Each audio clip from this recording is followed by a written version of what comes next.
My name is EricVanWilderman, and I've been making videos on YouTube since the end of 2012, which is a pretty Ooh. long time ago.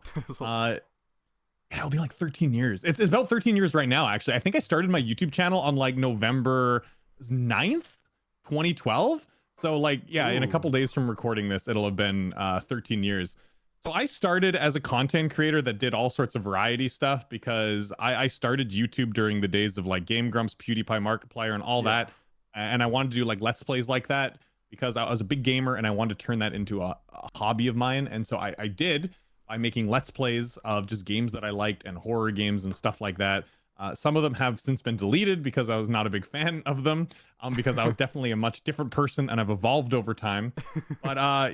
But yeah, I played a bunch of variety content with like limited success.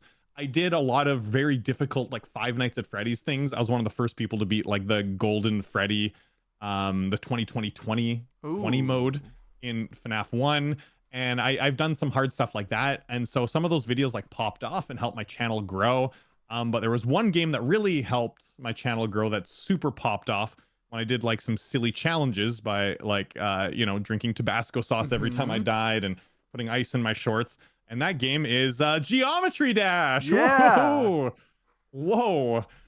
Which is kind of why I'm in this interview right now, because this is definitely a GD podcast. So I played this game, luckily, and I was still a variety content creator for a long time, doing stuff like Mario Maker, and Geometry Dash and horror games.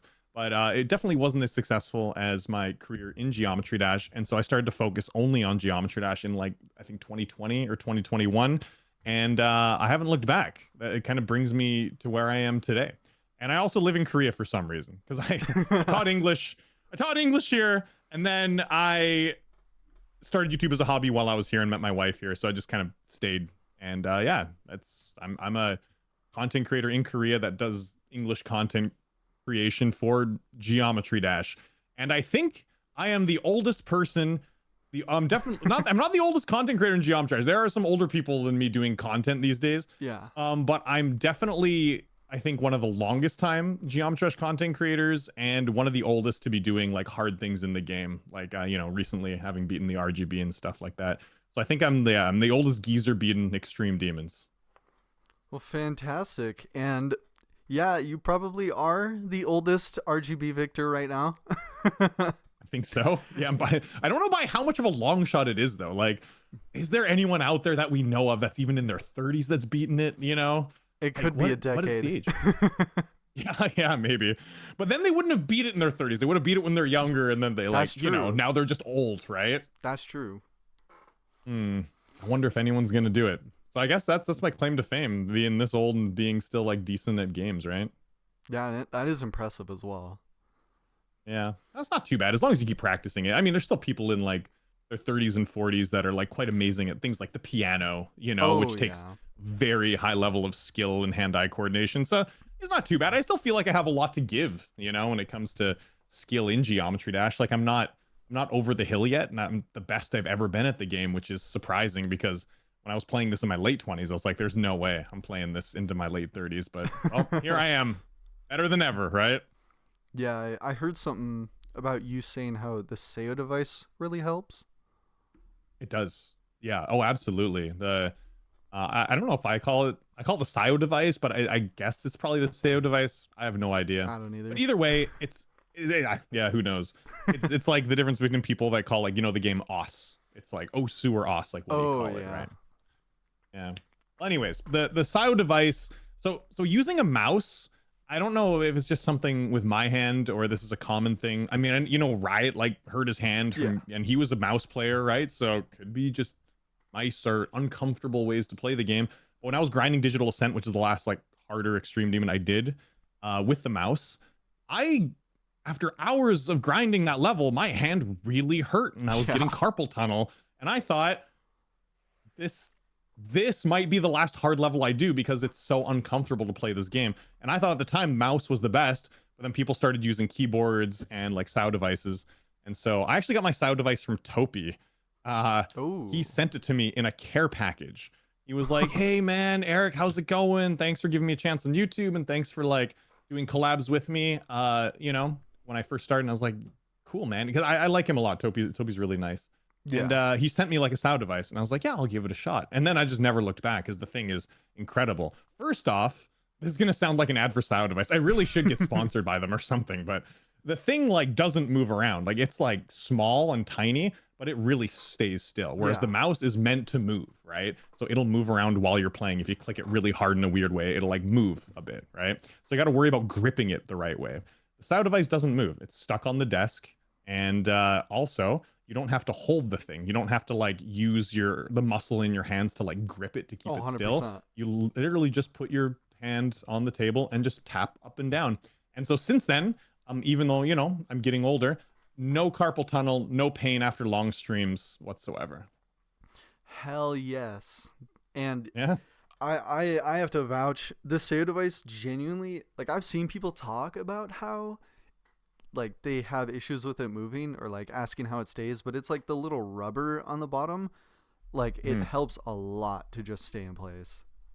It does. And I think a lot of people might be like on a hard surface, it's perfect. Maybe they Yeah. have it on like a mouse pad or something. And I noticed on a mouse pad too, it wasn't as good. But once I just put it on like the desk on nothing else, then it was fine, right? Yeah. And first real question, ask this Hmm. at the beginning of every single interview. Are you mentally healthy? Oh man, that's actually dude, that's a hard question because I I am some ways Mhm. and I'm not in others. I think Okay. overall I have really good friends Yeah. and there's a lot of things in my life that are like worth being thankful for. I have my health and things like that. But there's also I'm just really busy and well there's okay we'll dissect these things one by one. All right, there's a lot of Okay. things in my life. People think I'm like this paragon of like how you should live your life. They're like, look no further than EricVanWilderman in the GD community. I'm like, I don't know. Like I'm a normal. I got my own issues. Like on the outside, I look like I got it all together. Got a family and Yeah. stuff, and making a living off this. But on the inside, like there's definitely like some turmoil going on here, right? I don't have it all together. Although it is, as is social media, it's definitely presented that way, right? Mhm. Um. So well, let's dissect these things. So last year my son got diagnosed with LCPD. It's called Perthes disease, Yeah. and it's basically like the hip joint in his the hip joint bone, the little ball that connects your like femur Yeah. head to your pelvis, just like broke down, and now it's like slowly starting to regrow. And the process takes a long time. This disease can be like 2 or 3 years, and you're supposed to keep them like people that have it off their feet, and you got to do physical therapy for them every day. Like I spend like 30 minutes to an hour on it every day. And yeah, he's a kid. He should be running around, but I got to like really emphasize keeping him off his feet. Well, what does he do? What are things he can do off his feet? He can read some books, draw pictures, but he's got the gaming gene in him. He loves games, so now I gotta make sure that he doesn't game too much. But Dad, I can't move anyway, so it's like, how do I justify? Like, yeah, I know I want to run outside with you, but we can't. Well, then let me just play this game. And I'm like, ooh. So, anyways, it's a very busy time as a parent for me because he should be in kindergarten, but we had to take him out, and so like he's Yeah. just home all day, and so that part has been hard, right? That's a mentally challenging thing to deal with. We've gotten to a bit of a rhythm with it, and that's nice. So that's one thing we're dealing with, and that was on top of already the other part, which is just in general like YouTube as a living. Just dealing with like the ups and downs of YouTube Oh can be yeah. mentally challenging. I still need to sort of like I feel like I have it under control some months, and then some months I feel like I don't. Like when it's good, I'm like, oh, I'm chill. I'm not checking my analytics all the time. But when it's not chill, when you're in those dips, I'm like on the phone all the time. Like, okay, what are other people doing in Geometrash? Like, what are some things? What are some things I need to do better? Do I need to get this new editor? Do I need to do better thumbnails? And I just like can't relax because my setup, my studio is at home, and then I'm sitting at home right next to my computer where I'm like, well, I could always be doing more here. There's other things I could be doing. There's people I could be talking to. There's collabs I could get in the works. Like, what are you doing relaxing? It's like, no, but you did a lot of work already. You should relax. And it's some days I'm really good at compartmentalizing everything, and then some days I'm really awful at it, and it really gets to me, and like I feel sort of overwhelmed, right? Hmm. So that that can make me mentally not feel good in some ways as well. And man, is there anything else? I mean, those two are pretty big ones. Yeah, I can relate to the YouTube part. I think January, it's unanimous. January months, oh my god. Like Yeah, especially they're bad. with like revenue, it's so crazy how fun December is and how unfun January is just because of the revenue dip. And then also like I don't know if this is very right, but I've heard from some people that January could also have view dips as well. I've I've never noticed experienced. that. I've had January dips, but I mean dips for me, the whole like view dip thing, it's not necessarily like a month specific. So I kind of disagree with that. I think just in general on YouTube, like this might be tinfoil hatty and like crazy as I'm trying to dissect like 12 years of YouTube, but the way I feel it works is there's like these algorithm purges where like the algorithm's like, okay, all this old content that's been doing really well, okay, we want to stop recommending it and we want to get like new old content that's recommended in its place. Like like for example, one of my oldest videos that did well for the time, this is just such a popular thing like 5 years ago, was the world's hardest jump, right? That you saw Yes. like everywhere. So like I made that video and I literally made that video in like 2 hours. It was so like low effort and easy compared to some other vids I've made. And that video was my best performing video of all time. So, with that said, that video was just always doing well. And then the last little while, that and some other like older videos from like 5 years ago stopped getting recommended as much. There were a few other ones like you can't tap this fast, and it was just one of my impossible or not videos. Yeah. And so they all kind of like went down in the algorithm. And so I needed to get new, sort of older like content that people were searching up so that it replaced those ones, right? So Mhm. obviously there was last year the RVP random vehicle portal thing, which is still massively popular. Still, people make videos on it and they do really well. And so, I was one of the first to make a video on that, and like that video did really well as well. But then that sort of starts. And then in September, there was a big algorithm slump. Like, I feel like there was another cleansing where you saw a lot of YouTubers making videos like 8-Bit Ryan and other content creators talking about, oh, is this it? YouTube's changed the algorithm. Something's happened. I feel like there's just every now and then a cleansing of old videos like that, where at that time, a lot of people get down on themselves and they go, well, what am I going to do? The algorithm's down. This is the end. Oh, no.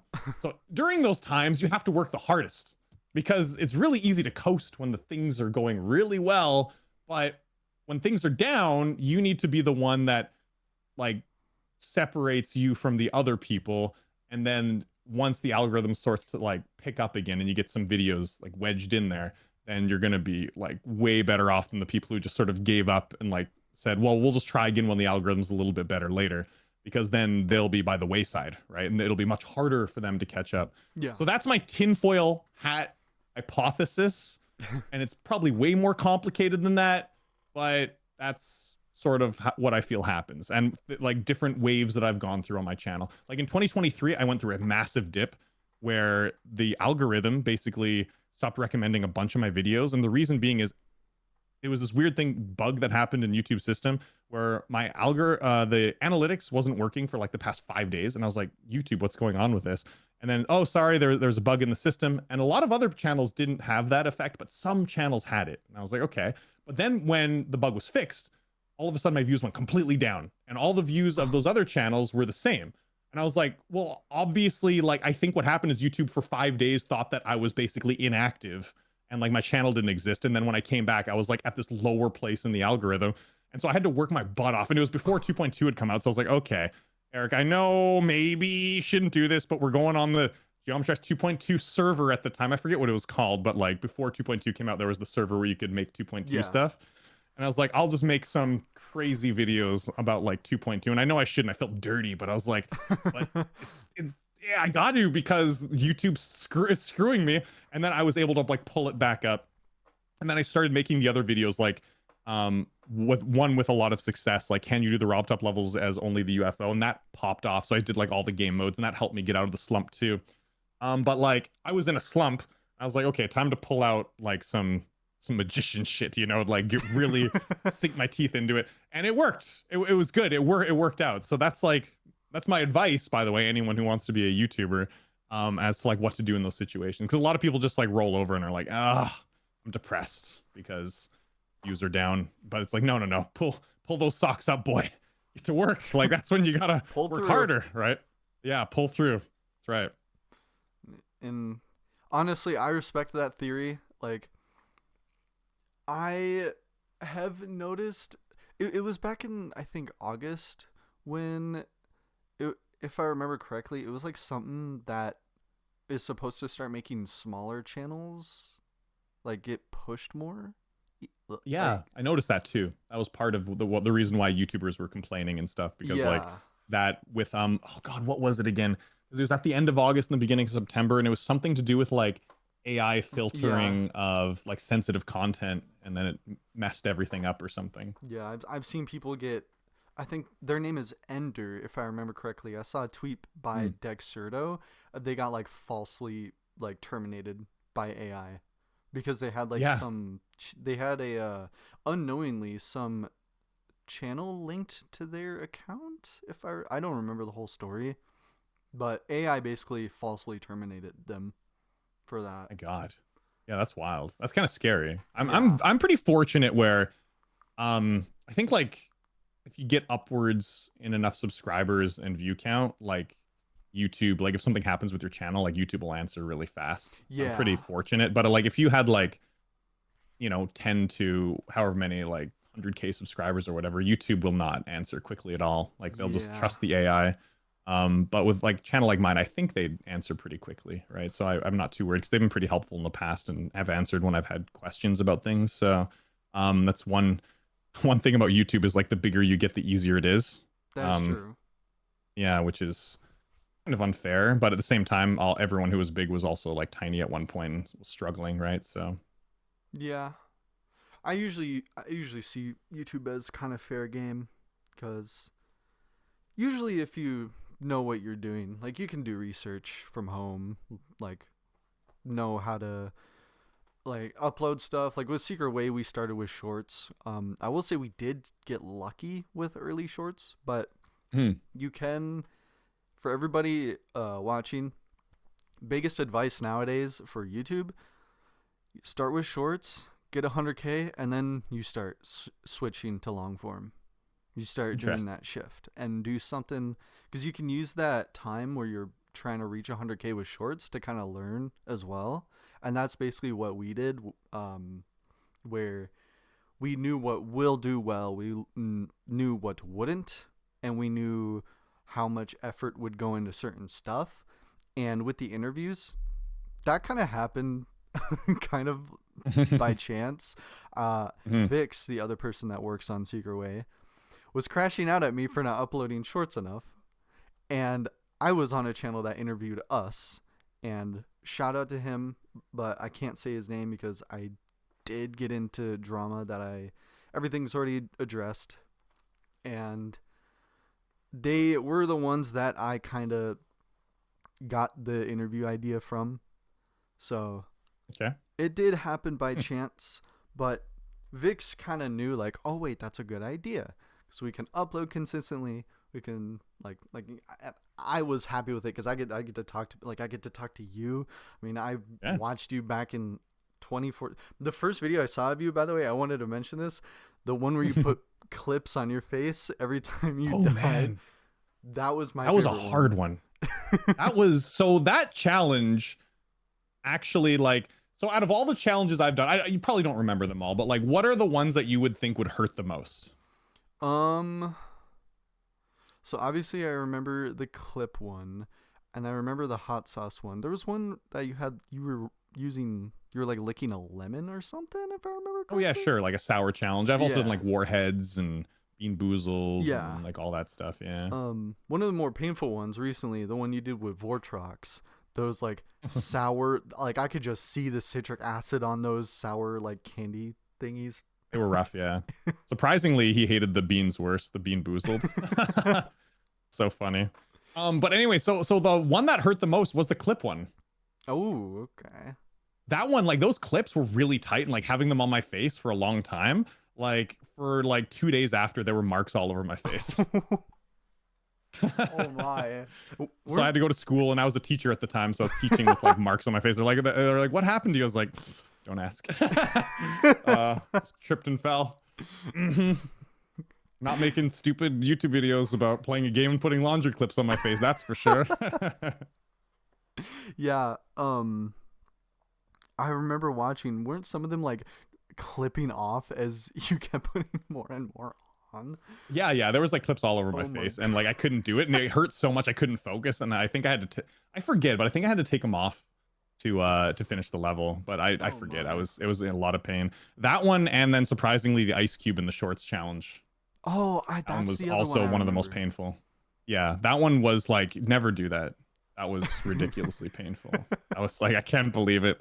I cannot believe I thought that was a good idea, because it seemed innocent. I was like, this is just gonna be funny and it's not really gonna hurt. And then as I was doing it, I was like, I was like, oh my god, like it's the worst thing, man. Oh my god.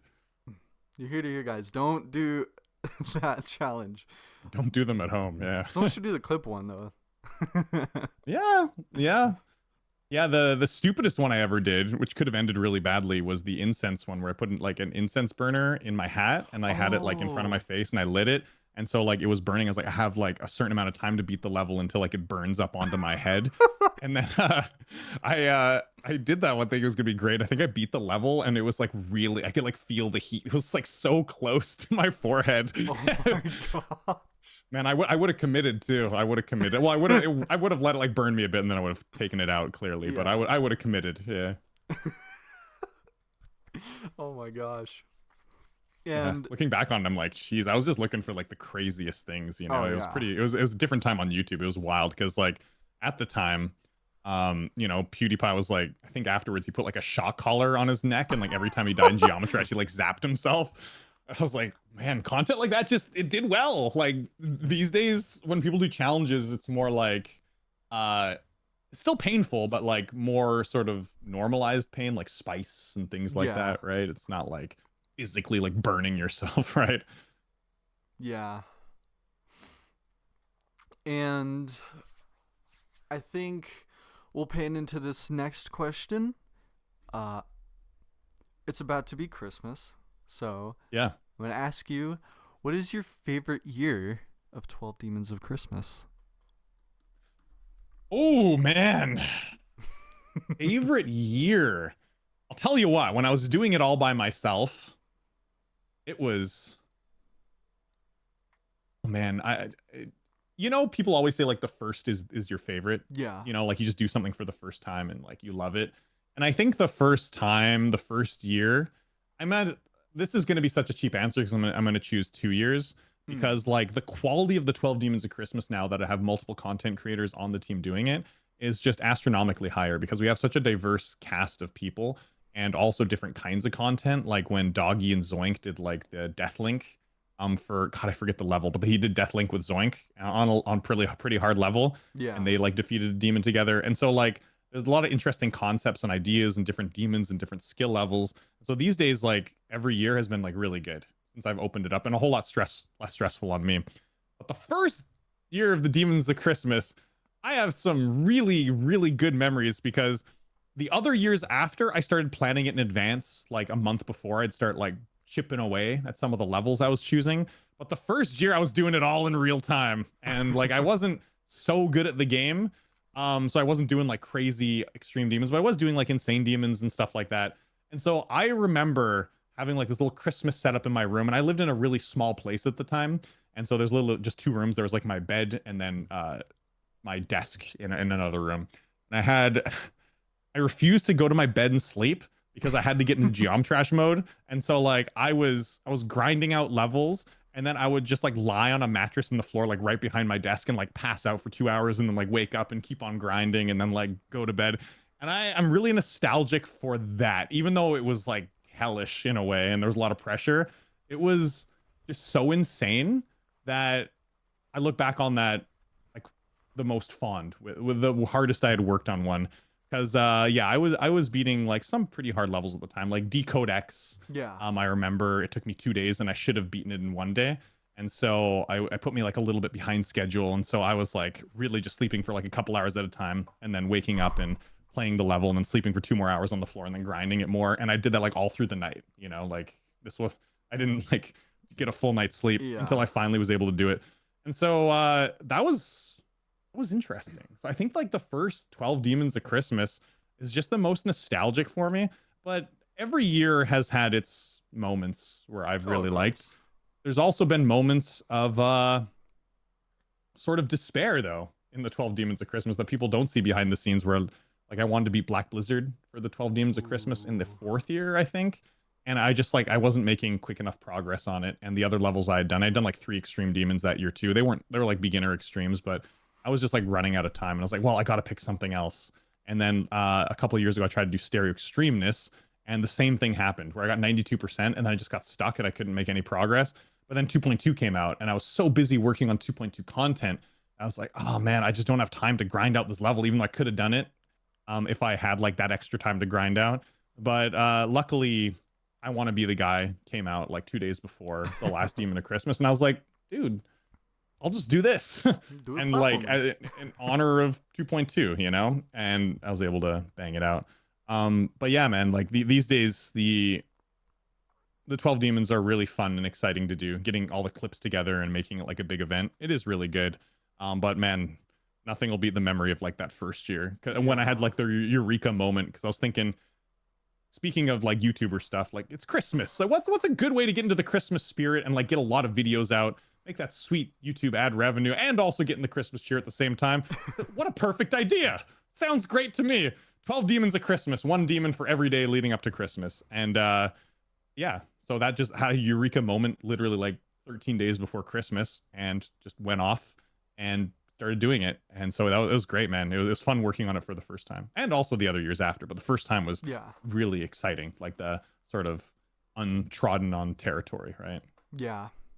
That's impressive. I cannot imagine getting, you said 2 hours of sleep, waking up, then more 2 hours, wake up, you constantly grind those levels that you were doing. Yeah. Man, that I could never do that. Yeah, it Like was that. insane. It's really stressful. As like Aeon did it with me a couple Hmm. years by himself too, and so he did his own set a few times, and he'll tell you like it's a whole lot different grinding a level when you know you have to beat it by a certain time than when it's just like, okay, well, I'll beat it when I beat it, right? When there's a time limit on it, it's a whole lot more stressful. When you get Yeah. far, you get even more nervous, right? So yeah, it's challenging. Yeah. Yeah. And one of the first behind the scenes kind of despair moments you brought up that I think the community got to see was Nepesta's unfortunate time with Oblivion. Yeah, that's right. Yeah, he had it rough, man. He definitely was really stressed out about it. He talked a Yeah. little bit about that, about how stressful the situation was. Yeah. He Yeah, was that really he was really down on himself. He's like, if I change, is it okay? I'm like, dude, I do that every year. Like there's a level that I'm like, no, it's bullshit. I can't do this one. No. Like the first year I had to change High by Kermal. I was trying to do it for the fifth because I got 98% on it. And then I got like, because I was doing it in real time, I was like, okay, I just can't do this. Like it's not working. So I had to switch it to something else really quick. And Yeah. and yeah, like I had to come back and I did it for the next year's 12 Demons of Christmas. But like, yeah, man, sometimes you got to do that. You got to just like give up on something and just do something a bit easier because of the time frame. Yeah. Yeah, but it's okay. This is part of it. It's all part of the story, you know, which is like, oh my god, this year Geometry stressed me out so much in December. It's like, well, I'm allowed to swear, right? Oh, of course. Okay. Merry fucking Christmas. Basically, enjoy your stress from this game. Merry fucking Christmas. It feels amazing when it's over, though. Oh yeah, absolutely. And like there are moments of just euphoria. Uh the second, or was it the, I think it was the second 12 Demons of Christmas. I was like, you know what I'm gonna do? I'm gonna do Red World Rebirth Ooh. because I had put it off like a year ago. And then was it the second? I think it was the second. And then I had gotten pretty far in it. I was like 80 something percent. And then somehow out of nowhere, like I died a lot to the swing copter at the end and the straight fly that's notorious for having like hard flying spot at the end where you gotta like bounce down and then Yeah. fly through. It's very difficult. And I fluked it. I fluked it from like 70 or Oh. something. And that I was like, man, I was planning on grinding this for like 4 days. I gave myself a lot of time and I fluked it on day one. And it just like, I was like, I got like a 4-day off vacation now because I just fluked this level. And I was like, guess it's extra holiday time with the family, you know? And it was great. That was euphoria. It was amazing, right? That sounds awesome.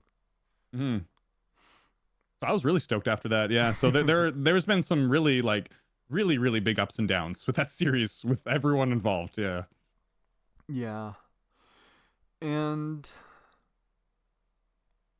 I guess so obviously your username is your full name, if I am correct. Well, my name is EricVanWilderman, and Van is actually not part of my name. Oh, okay. So everyone thinks it is. And I get a lot of people asking me, are you Dutch? And of course I tell them no. I was born and raised in Canada. I think like I'm like a mix of a lot of European nationalities. You know, I got like some Irish, British, German, Polish. My grandpa's side, like it's a mix of a bunch of stuff. Maybe there's some Dutch in there. I have no idea. But I'm definitely not. I was born and raised in Canada. And so the way I got my name is when I was younger, I loved like DJ partying. And you know, I went to raves and stuff, and I was really good with glow sticks and dancing, and I like that kind of culture. And one day I wanted to be a DJ. I was like, I'd love to be a DJ, and that kind of dream came to pass. I wasn't so much as into it as I thought I was, but I saw all these names of DJs I was listening to, like Paul Van Dyke, Armin van Buuren, and I told my friend one day, I was like, dude, I was like, doesn't EricVanWilderman just roll off the tongue? Doesn't that sound sick? And he's like, yeah, it does sound pretty sick. And I was like, yeah, it does. EricVanWilderman. I was like, I like it. I was like, if I ever become a DJ, I'm calling myself EricVanWilderman just for the heck of it. And never became a DJ, but as I was thinking up a name of my YouTube channel, I sort of recalled that moment. And I was like, I don't have a name, but I always liked EricVanWilderman. I'm just going to call myself that. So here I am, EricVanWilderman. There you have it. That's why he's named EricVanWilderman. Yeah. One of the most recognizable names in the community. I guess so. It's not, I will say that back in the day, I used it to my advantage a little bit. So here's, I think it's only happened like a couple times, through 2 or 3 times, but when I was like a budding YouTuber, like under 1K subs, I'd get like 1 or 2 comments per video, you know, not much. I was doing like 70-part Let's Plays of games and stuff, right? Of course, wasn't getting a killer amount of views. Yeah. But you know, every once in a while a comment would pop up like, oh dude, like a small YouTuber, like, are you Dutch? Because if you are, I'll totally subscribe. And I was like, hell yeah, I'm Dutch. Nice to meet you. So I did that when I started YouTube. One of those embarrassing stories I have from back in the day, but yeah, I'll admit it. It happened. Filthy ass liar. But oh well. Well, when you're smaller, you try to cut those corners. Yeah, sure. Just for like 1 sub. For like 1 sub, yeah. The 1 sub means a lot. Yeah, I was just hoping he'd comment on every video. Well, because you're Dutch, I'm gonna really watch your videos intensely and comment on every video. Yeah, help me out, bro, please. Anyways, yeah, I mean that's just an embarrassing thing. I think a lot of budding YouTubers have some embarrassing stories like that, like times that they like blew up on like a viewer or something, you know, when someone said they were like dog shit at their craft, right? Maybe. yeah. I mean, I've done it. I did it once where I remember the guy's name too. It was on my problematic video, and his name's like, it was just Tom iPhone. It's probably like his dad's iPhone or something.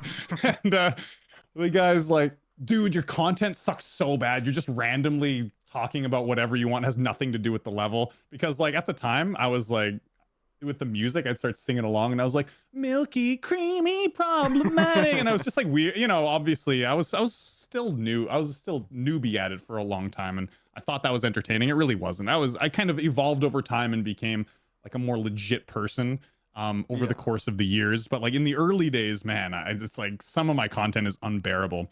But I will say, just a little aside, some of my content is like absolutely unbearable from back in the day. But some of the stuff, because I was so unhinged, I look back on, I'm like, damn, that was a banger video that I could have only made while I was completely unhinged. So, it was 50-50.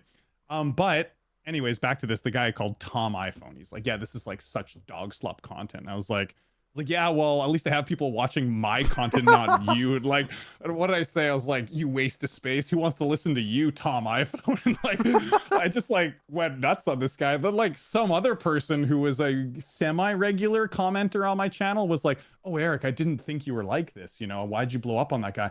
I don't know if I'm gonna watch your videos from that. And I was like, oh my God. It was like one of those moments where you learn a lesson. You're like, Yeah. yeah, like of course that was so wrong of me to do that. But for some reason I was just having a bad day and I just like started freaking mashing on my phone like this piece of it just made me feel bad that day, and I was having a bad day. It made me go nuts. So sorry, Tom iPhone, if you're around. I do apologize for blowing up, but you did say mean things to me too, but whatever. I was the one with the bigger responsibility to act like an adult. This guy was probably like 7, so um yeah, stuff like that. But yeah, it's lesson learned though. Just don't do Yeah. that again. And I've never done that ever since, right? And that was like 2015. So yeah, it was a long time ago. Yeah. I can kind of I'll relate to you on a certain scale. Mhm. Back in 2018, I want to say was in November of 2018. I had uploaded a Gary's mod video. I think it was like the hide and seek game mode, if I remember correctly, and Mhm. I used music in it that I credited in the description, and someone commented saying I could get sued for using this music, and I was like, Oh. I called them an idiot, and they were like telling me I should delete the video right this second. And then I don't know if I got trolled, but like other people were telling me it too. It was like only like 200 views, and it was like small friend group, but they were like telling me like, yeah, it's true, and I deleted the video like an idiot. Come to think Mhm. now, you can't get sued for that. Yeah, that's right. And they can't sue you. They can claim your video, but they Yeah. can't sue you. Like that's Yeah. probably my most embarrassing moment. Like not Sure. learning, not knowing enough. And No, but it's just necessary steps of being yeah, an online figure. Is like you go through those moments and you become better over time, right? true. I've heard all sorts of stories. I'm not going to say anything specific of like people that are big content creators now, much bigger than I am in the space, that have like done much worse. So it's like, well, whatever, right? It's not that big of a deal, like going off on a comment, and then obviously learning your lesson, as long as it's not Yeah. like a regular thing. You're not like some keyboard warrior in your own comment section. I think you're okay, right? You learn and move on. So Every comment has that the profile picture and then reply of like the person who uploads it, and it's just every comment has a reply by the post. The oh person yeah, that's posted right. it. Yeah, there's no need for that. Although you know what I used to pride myself on though, is I used to answer every comment for Ooh. like 3 or 4 years when I started YouTube. Um, yeah, like although it's once it started getting out of control, I was like, okay, I'm not Yeah. doing this anymore. But I'd answer some, and then like I just now I'm fairly lazy with it because there's too many. But I still like getting there sometimes. But yeah, I used to answer every single comment for like 4 years. That would be like an hour or two a day of just answering comments. It was like part of the workflow. Yeah. Yeah, I used to always do the same. I never had a truly successful channel until Secret Way, Mhm. and I never got to have that remedy with this channel because first ever upload, 10 million views, like I couldn't have replied to all like 20,000 comments. Like Yeah, it would have been of course. crazy. Of course, man. And especially some of them that are like long paragraphs. Like, oh, I didn't know this about this person and Yeah. this. It was such a fast. You're like, okay, well, we could talk about your comment for like half an hour. So I'll just heart it and move on. But thanks for the thoughtful comment. And I'll just talk about YouTube and other creators. Who is your dream collaboration? Dream collaboration, man. I think I've already done a bunch of them that I've wanted to do over time. Because I'm like, obviously, I'm just in the Geometresh space Yeah. at the moment, right? So being in the Geometresh space, I feel like I've collaborated with a lot of people. There are a couple people that I haven't collabed with that I would love to do like a one-on-one collab with. I'd love to reach out to King Samalot and Zoink one day and do some stuff with them. Those are ones like I've been really meaning to reach out and like find a way to do something with them that I just haven't yet. Because they're both people that I recently got to meet in a TCD video where we played the Yeah. Among Us, and it was really cool. And honestly, before that, I even wanted to reach out to them. I just haven't yet. But I've already got to meet a lot of people that I really respect in the community. I've done a lot of races against like even some like really older ones, you know, that you might remember. Aeon, we've done a ton of races together. Oh, yeah. We're like pretty good buds. Vortrox recently, we've done a couple, and ever since he started doing his super buff series, I've been like wanting to collab with him. So, you know, reached out and he worked with me, which was great.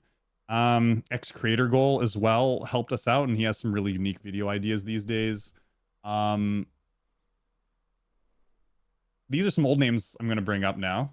You might Ooh. remember, might not. Maxis9. Yes, Maxis9. I always watched Me, his. He had this one video of this 211 related level called 1234. I always watch that on repeat for some reason. I don't know. I always love that level. nice. Cool. Yeah, I don't even know what the level is, but I'll have to go check it out after. But me and him, we did a race together. And he is like a French guy, so his English wasn't Yeah. too good, but we talked because I'd always comment in his videos. Who else? Norkta Chilla? Yeah, it's Norkta Childa. Childa. Mhm. I got one of my first ever time I got a comment hearted by a GD creator was him. Oh, nice. Yeah, the dude like, what if the spiders could talk and his if cubes could talk and all Yeah. that. The series was really interesting, and he actually watched all my other content, all like my anime content, you know, from back in the day. He loved that stuff. He was like loved every single episode of like the visual novels and stuff, which was hilarious. So yeah, we raced. That was good. Bold Step and we raced Step. Trusta. Yeah, so a lot of cool races. Also, it was really fun getting to collab with Doggy too. Doggy was really good. So I you know, Sicky as well.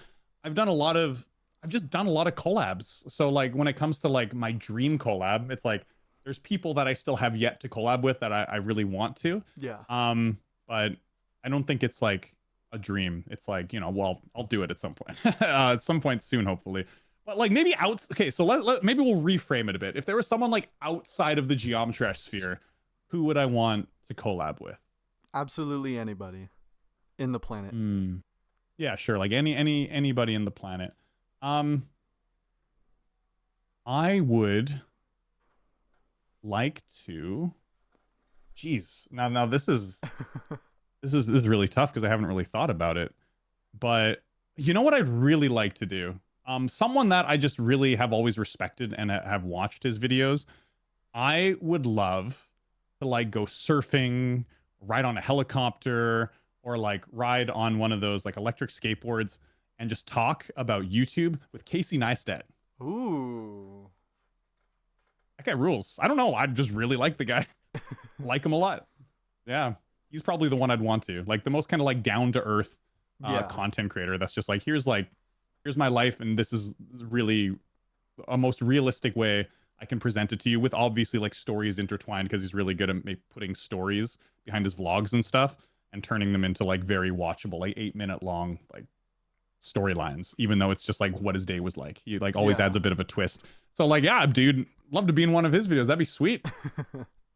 Yeah, I don't know much about Casey Neistat, but he's the one that like uploaded a vlog every day for like years, right?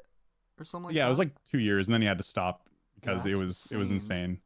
When you listen to I listened to a podcast about like an editor that was helping him at the time, and then the editor was like learning the ropes of editing. I forget his name, but he has his own YouTube channel, and that editor actually works for Mr. Beast now. Oh, And he was like apprenticed under Casey Neistat. I think that editor is also like he's like the head of like the editing of like all of his charity videos. He's like the boss of it now. So he's obviously made a name for himself. Forget his name though. But anyways, he was working with Casey on like his vlogs that he was doing every day. And Casey, he was talking about how crazy Casey was. Casey's like, man, I just don't have an idea for what I want to do today. He's like, I'll see you in 2 hours. I'm gonna go run a half marathon. I'm gonna come back and we're gonna get to it. You need to think of something. And like, it was like high octane for like a year and a bit of like crazy stuff of like low amount of sleep, like editing until like 2 in the morning and then getting up at 7 a.m. and doing it all over again, yeah. right? So anyways, that's a lot of respect. But like I don't know. I just like the flow of his videos. I'd love to chat with him, and it would be such an honor, right? I think like he's the person that I'd be most honored to kind of be on their channel doing a collaboration of sorts, even though we have nothing in common and that'll never happen. Well, cool. I probably would not have guessed that would be your response, but Mhm. it just goes to show there's one thing that people don't realize. No matter what content you make, we watch a lot of things that are outside Yeah. of our space. Like I don't think I watch any GD content. I don't really either, unless it's to support like some friends that have done like Oh a new yeah. hardest and things like that. I'm like, oh yo, bro, like GG's, and I'll watch the video and try to like make it so I don't just watch the completion, give them like the watch time, right? So I'll try to watch most of it anyways. Clearly, I'm not a saint. I don't like not gonna sit down and watch the whole thing. Or if I see like a cool concept, I'll be like, oh, I got to tune into this. This seems so interesting. What an interesting concept, Yeah. right? But like the day-to-day stuff, I don't watch too much. Although I was watching, I don't think I've watched all the way through, but like, if I had some extra time or I was editing or working on something, I'd throw like, one of your podcasts on, Aw. and listen to it for like an hour. I think I watched a lot of the Zoink one. Yeah, it looks like I watched like half of the Doggy one and over half of the Zoink one and 40 minutes of the Colon one as well. So yeah, like if I'm doing work or if I'm just doing something monotonous while I'm relaxing, like playing a game where I'm grinding something, I'll like throw that kind of content on. But in terms of like, oh, I'm ready for my like I'm having a meal or something and I'm ready to just enjoy Yeah. some YouTubes for a little bit while I eat my sandwich in the morning. It's like Geometresh content isn't the content I throw on there. Like Same. it's something else, right? Yeah. I'm glad I can like it's nice to know that we can provide like a good piece of content that's not super distracting at all but can also kind of help just kind of fill in the white noise while you're doing stuff. For sure. I appreciate that a lot. Yeah, a lot of people like that for the recent tab videos that I make. Yeah. They're like, I just love it's just like a comfy place. Because they still do really well. And I like doing them. And the reason why they do well is I put the 100 life challenge on them now, and because there's like sort of a story with it, there's like a beginning and an Yeah. end to it. There's just higher watch time naturally. Like if I just play a bunch of random levels that I've chosen, like, oh, these are cool levels, then someone's like, well, I want to check out this one but not the other one, then the watch time is very low. Like I just uploaded a stinker of a video that I was like, oh, it's a cool concept, playing like some just weirder levels, but a lot of people like if the first level doesn't click with them, they just click off right away. And so I need to be careful with that kind of content. I need to like you need to sort of make a beginning and an end to it these days to get that watch time in. So yeah, even sometimes I get caught off guard because my last few videos did really well, and I was like, well, I'll try this video out, and it might not do well. And I am just appalled at just how stinky it's doing. And it's a really bad 10 out of 10. I'm like, damn, dude, because my last ones were really good. But whatever, that happens, and you just gotta not cry about it and just keep on going. Yeah. Stug it out. Yeah, exactly. But yeah, like the recent tab videos, a lot of people just throw on in the background. They're like people's safe spaces, and they're still like, well, not I wouldn't say safe spaces. It's a comfort space, and they just really enjoy tuning in and seeing me play those levels. And surprisingly, I know a lot of people are accustomed to they're entitled to their own opinions on it, and a lot of people will say like it's like slop content. And it, I mean, it's not that easy to edit because my editor, he has to work on making the scoreboard and everything and like make it like kind of fancy looking, right? Hmm. But um, they take a bunch of work. Some of them can be long.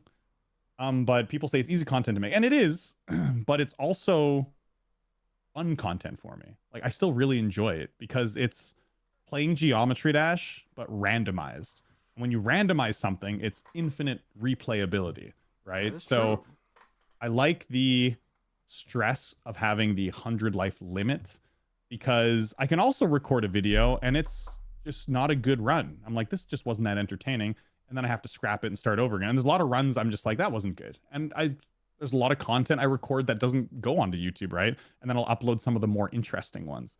But it's really fun because I loved playing that in Mario Maker, which was Oh the yeah. 100 life endless challenge where you get random levels and you have 100 lives to get as far as you can. It's basically like that, right?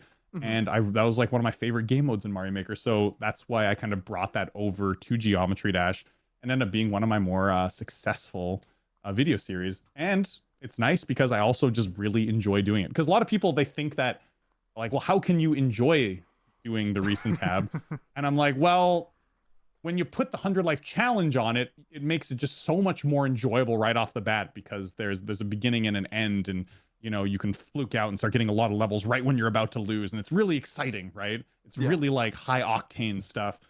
Um, so I really like that. Yeah, like to me, it's still fun because it's randomized. When I do other videos where I know exactly what I'm getting into and I choose specific levels, I kind of know what I'm getting into. I'm like, okay, it's gonna be good. There's gonna be some beautiful stuff going on here, like change of scene or something. Obviously, a beautiful level, cool. I'm wowed by this level. But before I played the level, I was like, I know I'm gonna be wowed by this level. And it's gonna be Yeah. like flashy effects. I know what I'm getting into. With the recent tab, I like don't know, and I like that sort of chaos, right? So it's cool. I like it in that regard.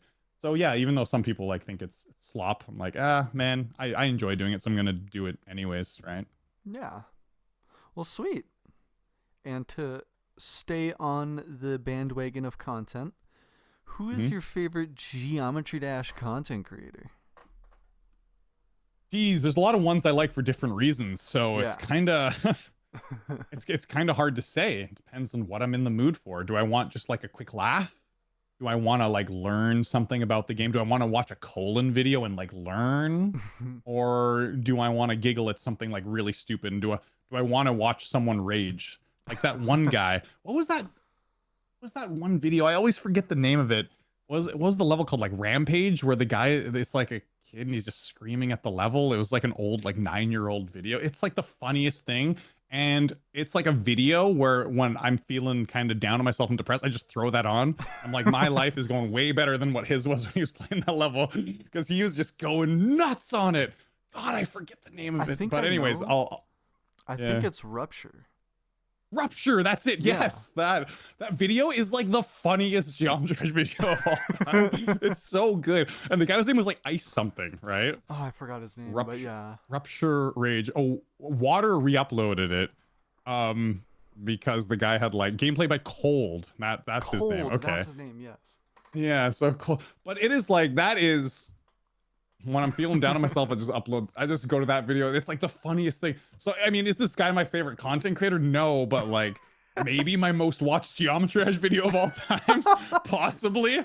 Uh, because it's so funny.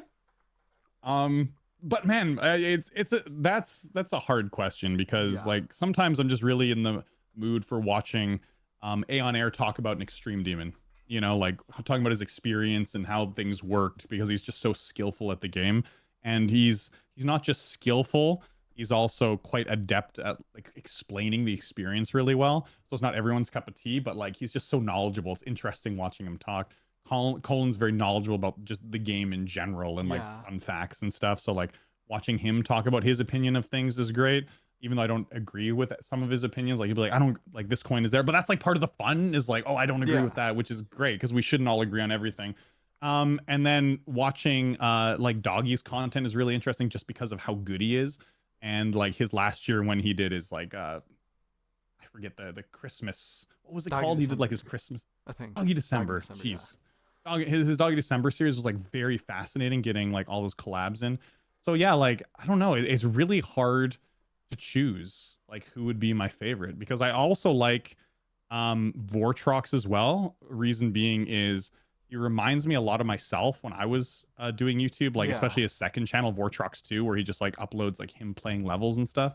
So I really dig like watching him go through that. And you know, he played a lot of like old popular levels, which were levels that I have are like made videos for ages ago. So he's going through like covering like the bases of all like the old popular levels. It's fun seeing him like reliving those levels through him.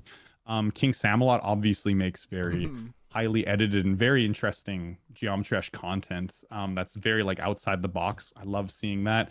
I also just love seeing like high level players play the game. So it's just impossible to pick a favorite because I feel like when I pick a favorite, it's like it makes it so it diminishes how much I like someone else, even though I just like them for different reasons. So like, you know, I like a lot of different kinds of content, right? Even like something like Nexus, like Yeah. they'll play a level. I'm like, I haven't heard about that level, and that level looks really cool.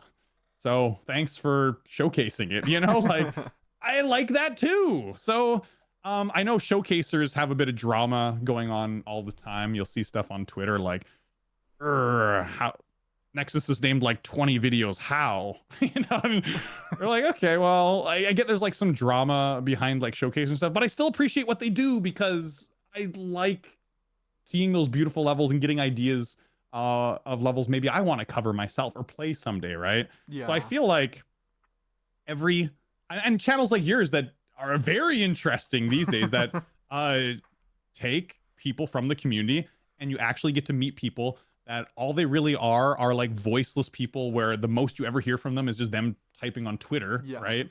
And then but you put like a voice and get all their opinions and everything, and that's very fascinating as well. So I think the beauty of this community, as there with a lot of other communities though, but the beauty of the GD community is number one is there's lots of ways to be successful in the community. 100%. Just there's so many different ways. Like Woolsey being like the creator content creator, right? It was so cool. It's a shame that he can't do it. Yeah. And he's gone now. But like, you know, there's so many interesting ways to make it in Geometry Dash, and they're all equally needed in the Yeah. community to make it like a big cohesive community that has many different facets. So I think it's been awesome myself being in the community for so long, being like on the content creation side for a very long time now, and seeing it have evolved over time. There was a video I watched. By the way, I speaking of like videos like Cole and stuff, like there's a lot of like video essay channels that make like one video a year. And Oh like yeah. big shout outs to them. They make banger videos. And there was one I watched recently by it was I'm gonna look it up right now. It was the Geometry Dash periods. It was about like the different periods of Geometry Dash content creation, and it was so fascinating seeing like who was big at the time, who were you know the rise of geez, why am I so bad with names? I can't remember the name. It was the group that like Aeon Juniper Nepesta Technical made at the time, like in 2020. It was like this content creation Oh, group. There was like a gang. Discord channel. What was it called? I think the gang. The gang or no, it was it I think gang it. maybe I it was think. something like that. I think But yeah, it content was creation wise it was different, but I do know that for the gang it was Nepesta, Technical, Gizbro, and Golden. okay. Oh yeah, that's right. Yeah, Golden was in there too. Yeah. Um, so anyways, it was like that was super interesting. Like watching a video about like all the different periods of like who was popular at these times. So I was talking about like the 2010s. These were the popular YouTubers Yeah. that were pushing content creation. And like back in the day, I was mentioned, and then I was mentioned again later, like in a different period because I've just been doing it for so long. And so like it was so interesting seeing like who the top players were at the time, who the top content creators were that were pushing the boundaries, who's just been around for like the whole entire thing. But I think it's evolved into a really good place where it's harder to be. I wouldn't say it's hard to be successful because there's a lot more information on how to be successful, but there's a little more effort required than it used to be for sure. Yeah. And so it's interesting how it's sort of changed. and I've liked it, and I've tried to evolve with the times.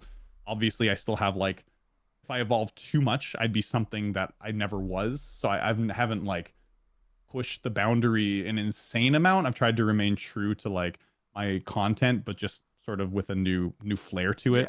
Yeah. So yeah, you know, like I used to do races, but I used to edit the races and it was just a face cam of both of us and then the race, like, you know, which was fine. I put like a cool background and it was good. It worked well. It was okay. But now, you know, like I have my editor that does like cool edits, which he's saved my cheeks in so many ways and saved me so much time. So he like edits like cool edits and everything with these big collabs that I do, like with Vortrox and stuff, like very well edited videos. So yeah, the threshold for like quality is definitely a lot higher. But like it's there's definitely more of a roadmap of how to get there Yeah. than there used to be. Yeah, I gotta give it to you. That answer for that question, really brilliant. Like, I don't think, not like, looking back, I can I can agree that usually there's no really specific thing I personally am in the mood for when it comes to GD. I just Mhm. kind of like start watching things, and if I like it, Mm, then I like it. And you're right. I Geometry Dash and GD content is like, there's cohesion and input from everybody in the community to make it as perfect as it can be. And it's very absolutely. nice. Yeah, because people interact with everyone and that like Yeah. people are watching Nexus showcases, people are dipping their toes, like you go to like whenever someone beats a new hardest, you'll just see comments from like people from like every different parts of the community Yeah. like congratulating you, and it's interesting, right? And that's always been the case, which is Yeah. cool. It's just now there's just so many more parts of the community, because like I remember when I beat Theory of Everything 2 version 2, Hmm. which was like my hardest in 2015. It was a very hard level, and I put like 9,000 attempts into it. And there were three people that like were really supporting me at the time that were big in the community, and that was Riot. So Oh. Riot gave like a big Creepy Dash, which was he was like the original like showcase before Nexus and beat Okay. hard levels. Creepy Dash and Havoc, whose name now named Yeah. Siomancer. He was an old creator. Yeah. And so like those guys like gave me like massive support on like my journey to beat it. And it was really cool, you know, seeing them support me like through the Neptune V2 levels and up to when I beat that. And then that like shortly after I beat that, like Riot beat Bloodbath, which was so cool to see. But like people have always supported each other in the community. So it's good, man. I mean, a lot of people talk like there's negative things in the community, and there honestly there's negative things in every community Yeah. because people are people. It's but like Geometry Dash is, I think as a community we're pretty good. I think Honestly, it's pretty damn good. yeah, there I said this to Trick. It's very like as like content creators, like I know a lot of people usually historically naturally as a like I used to be a viewer, like putting people like, are you on this side or that side of like this person? But at the end of the day, Mm. every content creator I feel like can say this: there's probably not even like enough people to count on both hands in the community that we don't like I feel like we all love each other, like we all have good Yeah, input. for sure. And I agree. I think we're all mostly pretty supportive of each other. Yeah. Obviously, Geometry's Twitter can be a bit chaotic sometimes. Sometimes I like, you know, I just throw up Twitter mostly for things that are not Geometry related. But as a Geometry content creator, it gets thrown at me anyways because of the Yeah. algorithm. And then I'm like, holy, okay, bro. Like it's you need to chill out a little bit. Like I see where you're coming from, but you can definitely come at that issue, uh, Yeah. you know, a little more. I don't know, a little more mannered, Maturely. you know, Yeah. mature. Yeah, you don't need to just go ballistic, right? And say like, well, this person deserves like the ultimate canceling. It's like there are some things that definitely deserve it. Don't get me wrong, but there's some people that it's like, oh, this person put like this in a level, and that they shouldn't be allowed to make levels. It's like, what? Who are you to decide like that? Like, you know, Right. like what? Like that's not even an offensive thing. It was just like they put something you didn't like, or there's some gameplay style that you don't like. It's like, but other people I'm sure would like that. It's like, come on, you Yeah. shouldn't make levels. Like, what a stupid thing to say, right? Yeah, it's really unfortunate how we a lot of people in this community can let opinions on things that aren't even like related to the person that maybe Hmm. did something that's very just not even like problematic at all, and it just Hmm. turns into like a hate train.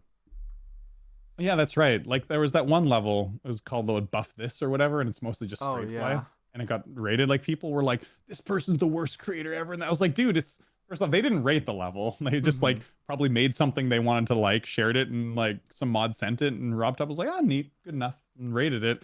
Like, don't crap all over that person for that. They just Yeah. made something they enjoyed, right? Yeah, it was made by Boy of the Cones, and I will say Hmm. he was not giving himself like he was not being like he could have gotten out of it like way better. But there was like a lot of drama with him before that level was even Oh, I uploaded. see. So, I honestly, I don't know a lot of the drama sphere, so maybe there's more to the story. Yeah. but from what I know, at most, like the stuff with Boy of the Cones was tame in comparison to a lot of drama.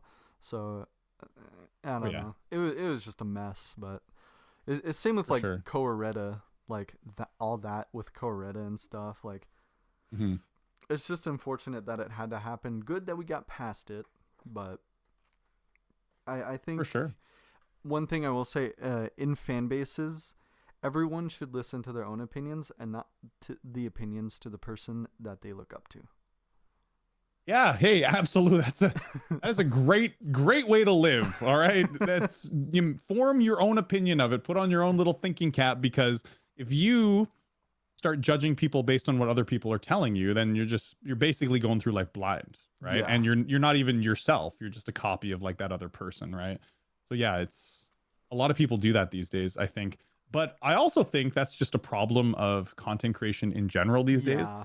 is there's a lot of short form content that lacks nuance, that really tries to twist people into a certain way of thinking. And so a lot of people are like, yeah, because if I follow what that person says, that's a very easy way for me to feel good about my own, like, sort of, I don't want to say bad opinion, but like, if I hate this person, I'm allowed to, and I can feel good about it because this other person said it's okay to do that. So now Yeah. let's just hate that guy. And so that happens a lot. But I feel like a while ago, years ago, when it was all long form content, there was a bit more nuance where these things would be talked out a Yeah. little more at length.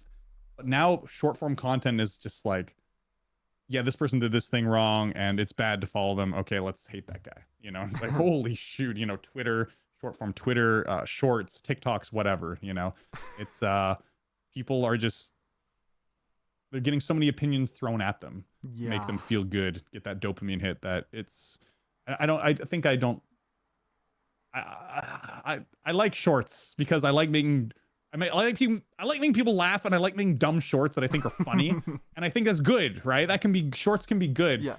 but I also think shorts can be really good. Like you upload like the informative shorts, which I think is just like high level. That's like great.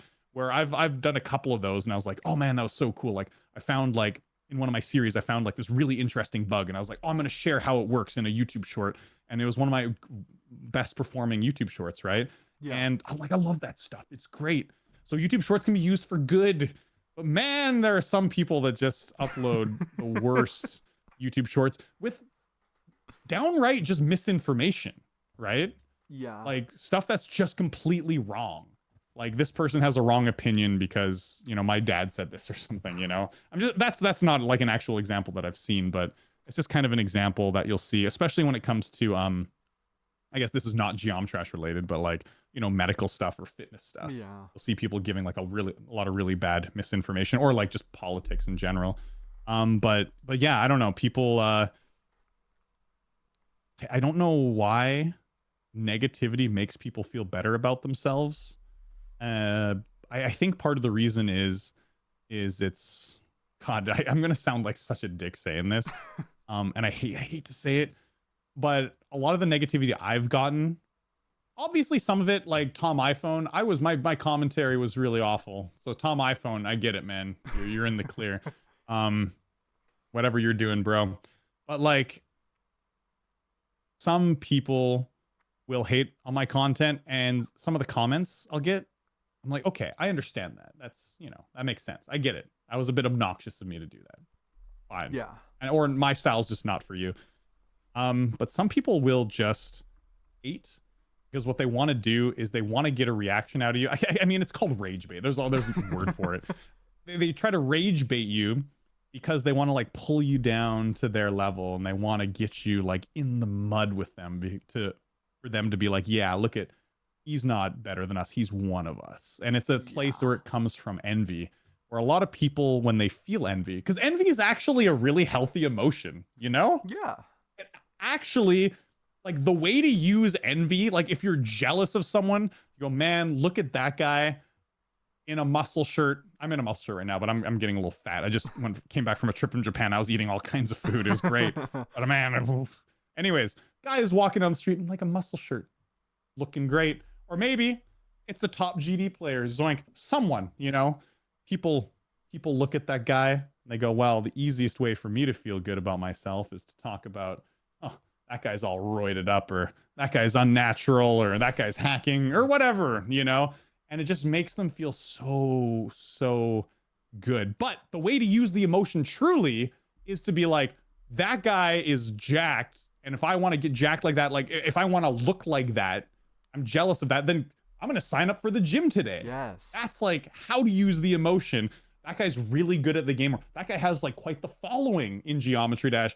Oh, you know what? Maybe I should work harder on my YouTube channel or make some newer ideas instead of just complaining and bringing others down. Like, you got to focus that sort of inwards, like use the emotion. But a lot of people don't want to sit with the emotion, because what you're supposed to do is when you feel bad emotions, you're supposed to like turn the phone off or put it away, put the YouTube down, sit with your bad emotion and say like, why do I feel this bad emotion? Like what is going on? Let's deal with this thing. Yeah. A lot of people like instantly, and I see this a lot with people my age. It's not just like the Gen Z, it's not just the younger generation. A lot of people my age, any bit of conflict they get into, you just see them like on TV, like in reality shows or whatever. I see this on Korean reality shows, is like they get into a fight with someone or whatever, and then they're just immediately on their phone, like scrolling social media or like their apps and stuff. Like, no, you had a negative experience. Sit with that and think about that negative experience and like deal with it, process it, and then like now you can go move on with your life, because now you just bottled everything up and you just went for like that short dopamine surge, and that's not healthy. You're getting addicted to things that make you feel good, but they're going to make you feel less good the more you use them, and they're going to make you more envious and more hateful because you bottled it all up inside. Yeah. And so like, you got to use that to improve your own life. Don't reach for the phone. Don't reach for the booze. Don't reach for a cigarette, whatever is your thing, like just sit with that negative emotion for like a bit, because like everyone really, life isn't that complicated, but there's so many distractions and there's so many things. And it's funny me saying that as a content creator, because I'm like, and by the way, like and subscribe to my latest video. you have time to waste your time on me, bro. But like, there's obviously, you can consume content like in a healthy way, yeah. Right? But like, people need to learn to use these negative emotions like how they're meant to be used. So yeah, the one thing I've always done, the second something bad pops in my mind, or the second I don't enjoy being in my mind, I like to open up a notepad on my computer and just start typing. Just talk to myself about this, how I'm feeling, and for other people, like, you can grab a notebook or just a piece of paper even, or maybe like, if you have something you can record your voice with, just like record like talking to your phone instead of like opening up other apps. Like, I like to express my feelings about stuff in the fastest way possible. So I do like that's how I do it, is I type as freaking like 120 words per minute is like the most I've been able to do, or something like that. And it's crazy. PD skills.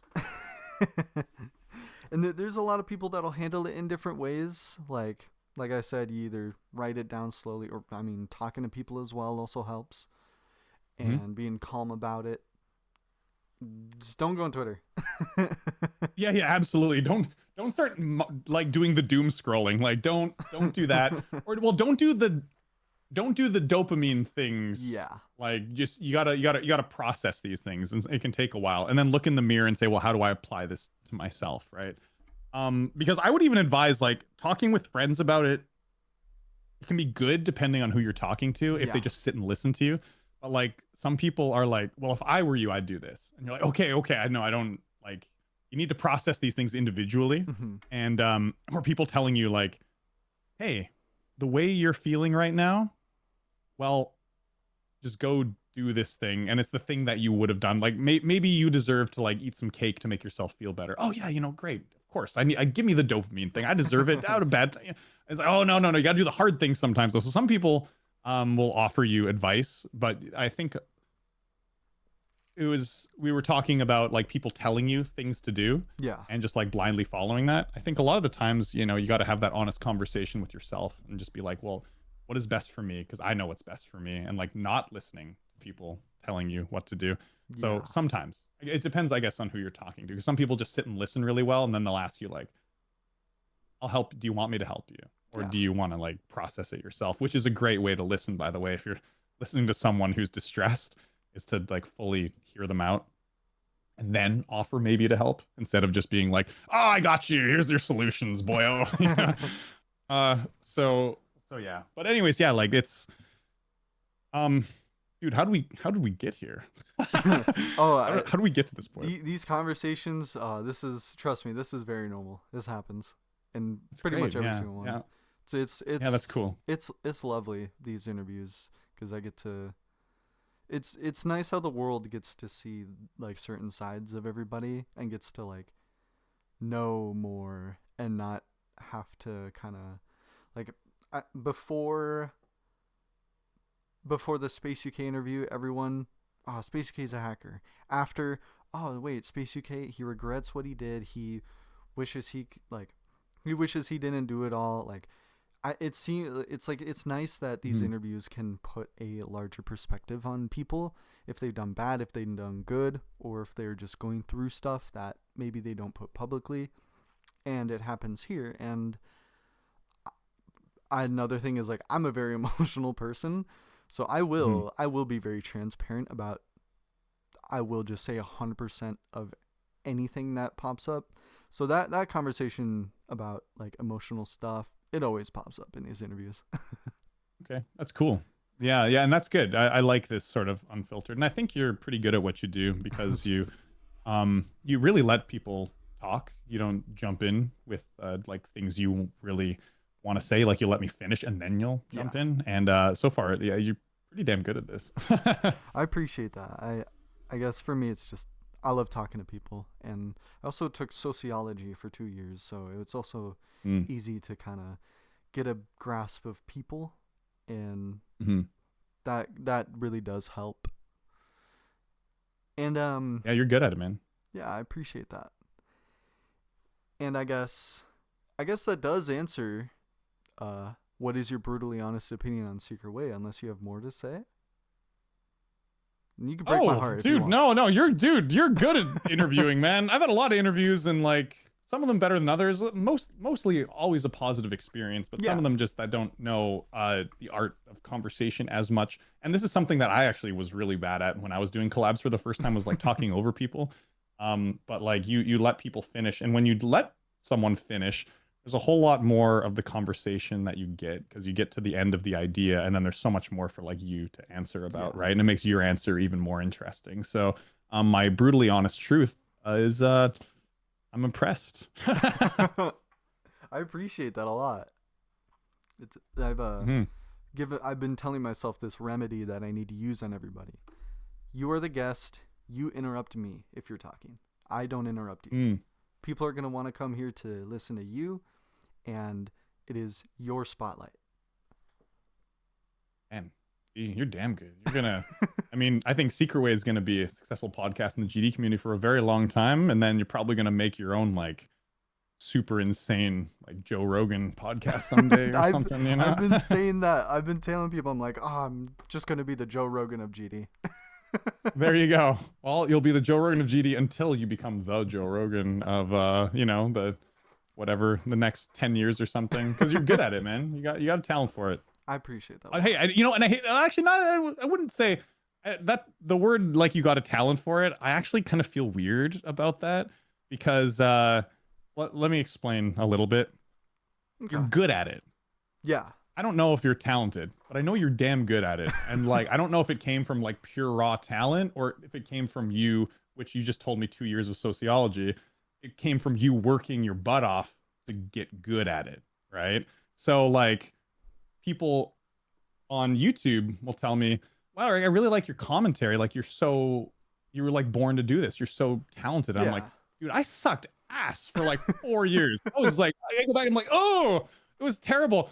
I was a very slow learner, but I chipped away at it every day to get better at it and to become like who I am today.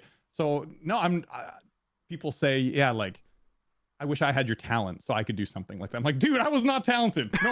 No. I was terrible and I worked my ass off on it, which is a lot different because I was like kind of shy and, with my friends I wasn't, but like, I was really awkward in some moments and I always felt awkward in social situations. And then I became a teacher in Korea to get over that. And I was talking in front of a class of like 30 students suddenly and I was terrified, but that helped a bit. And then starting YouTube obviously helped a lot. Yeah. But I was terrible at it. I had no talent for it. So, and then I went and I used the same thing on you, like, oh, well, you have a talent for this. I'm like, no.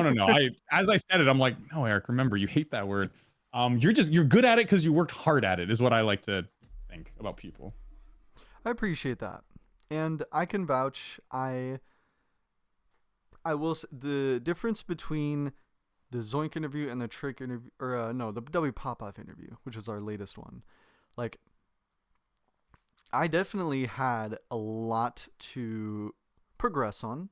And one of the criticisms I definitely take to heart now, I think it was in our W Popoff interview, someone said, like, oh, it seems unprofessional when at the end of when someone responds, like, Ben just goes, okay. And I kind of looked back. I'm like, oh, yeah, no, that does sound like I'm kind of like disengaged. So this interview, I told myself right beforehand, usually during the interviews, I kind of like pan over to the questions and like, oh, what should I ask next? This interview, I've literally just told myself, just look at the one screen with Eric and your profile picture and just listen. And if you need to ask a question, just give that silence and then just read something and then just pick something. Like Nice. I told myself like that I gotta look at you and like keep eye contact because that's how a good conversation keeps on progressing. Yeah. Well, it's felt good talking to you so far. So cheers, man. You're doing great. Yeah. I appreciate that a lot. And yeah, like that's like, God, I'm just, for some reason, I'm going back into the thing we were just talking about. But it's just something that pissed me off that I'm like, I gotta say this too. It's like, this is also like one of the worst things you can say to someone is like, oh, you're so lucky you're doing that. I'm like, I didn't just randomly roll out of bed and like quantum mechanics was like pew pew and like protons and electrons were firing doing random shit. It's like, bleh, and suddenly I appeared in front of my computer, or like someone told me you're so lucky you're teaching instant career. Like, dude, I didn't luckily apply this. Like, I can't control my body, dude. What's going on? I'm applying to this job. What the fuck is going on, bro? Like, it's like, no, I just did it. I did the thing. Like, I went and I worked really hard to be a YouTuber. Like, that's, yeah. Like, I'm not, obviously there's, it's not that true. There's not that much luck. There's a lot of hard work and learning, and there can be like some luck involved for sure. But like anyone can if they work hard enough at it. And part of that, it doesn't just mean like putting the time. It's like working hard and like learning how to evolve and improving yourself. Obviously, you got to do like all those things. It's not just doing the same content over and over, but it's like, like you talked about with how you've evolved with your communication skills, right? And you're getting better at it, which is perfect. It's great, and I can see that. Like, it's really, really good. You're doing great. So like those terms, like, oh, you're so lucky. Like, screw you. This zero luck, bro. I worked my ass off. Yeah, with luck, I only admit when it seems like the luck part of us is if the guest agrees. That's really it. And the luckiest one I will say is space. Like, there's no way we should have ever gotten space. That there's like, wild. This should not have happened. And I will say we will community post it right after, like questions for this next guest right after this is uploaded. So I will just say Anaban. Wow. We do have Wild. contact with Anaban, and we have contact with a couple people. There was drama though recently with me and some other people, so that kind of made me realize like, oh, there's certain people I can never interview because people will not be happy. So I'm gonna stay out of that realm. Like people have asked. Oh yeah, I can imagine. Yeah, maybe who like some of those people. were, yeah. So many people. When's the crazy interview? And I'm like, Yeah, like you could. I could. But do you want to give those people a platform? Yeah. I mean, then again, I actually don't know that much about the Crazen situation, you know, like I don't want to talk into detail too much about that. Because I don't know, but like he was also young at the time. I don't know how bad it was. Because I don't want to get involved with that kind of stuff, right? I just as soon as I see that stuff, unless it's very like high profile and I'm sort of like forced into, you know, with certain names that were like big content creators. So, you know, I don't know, that kind of stuff. It's rough, but then again, like it might be, you could just preface it and say, we're here to just get some information out of this person. Like we don't condone who they are. We don't support them, but just, this is like, it's like, there are people that do interviews that is true on YouTube with like criminals, like this ex-gangster talking about like, yeah, you know, back in the day, I had to kill like 3 people to get an apple pie. And you're like, holy shoot, bro, an apple pie. You killed 3 people for an apple pie? And they're just like fully tatted up and like, you know, like, yeah, and I ripped out his tongue and I ate that too. And you're like, okay, like this is a YouTube video. It's monetized, and like there's just like gangsters, the crazy stuff they did. And that can be like interesting. It just depends on, do you want to go there? It's a personal thing, right? But I don't think there would be that much pushback on it if you sort of framed it like you don't condone what they did, but you just want to like get into more details of their side of things, right? Yeah. So yeah, that's it's your call. Do you want to get into the muck or not? I mean, I've said this a couple times now. If what we plan is to just never stop doing interviews and more people will show up, like if we never decide to stop, then yes, eventually the crazy interview will happen. But if we do decide to stop, like I told Vix I want the last episode to be Rob Top if he ever agrees. Like if in any world he ever agrees, he would be the final episode. That's cool. So that would be awesome. Yeah, that would be awesome. He would be the firework to the send off. Absolutely. Are you gonna upload the whole thing uncut, or can we cut apart and I can say something? I can leave this out if you'd like. Sure. Holy shit! Really, dude? Oh my god. Crazy, huh? Unbelievable. But yeah, it's true. Absolutely, it's true. This is a cutout.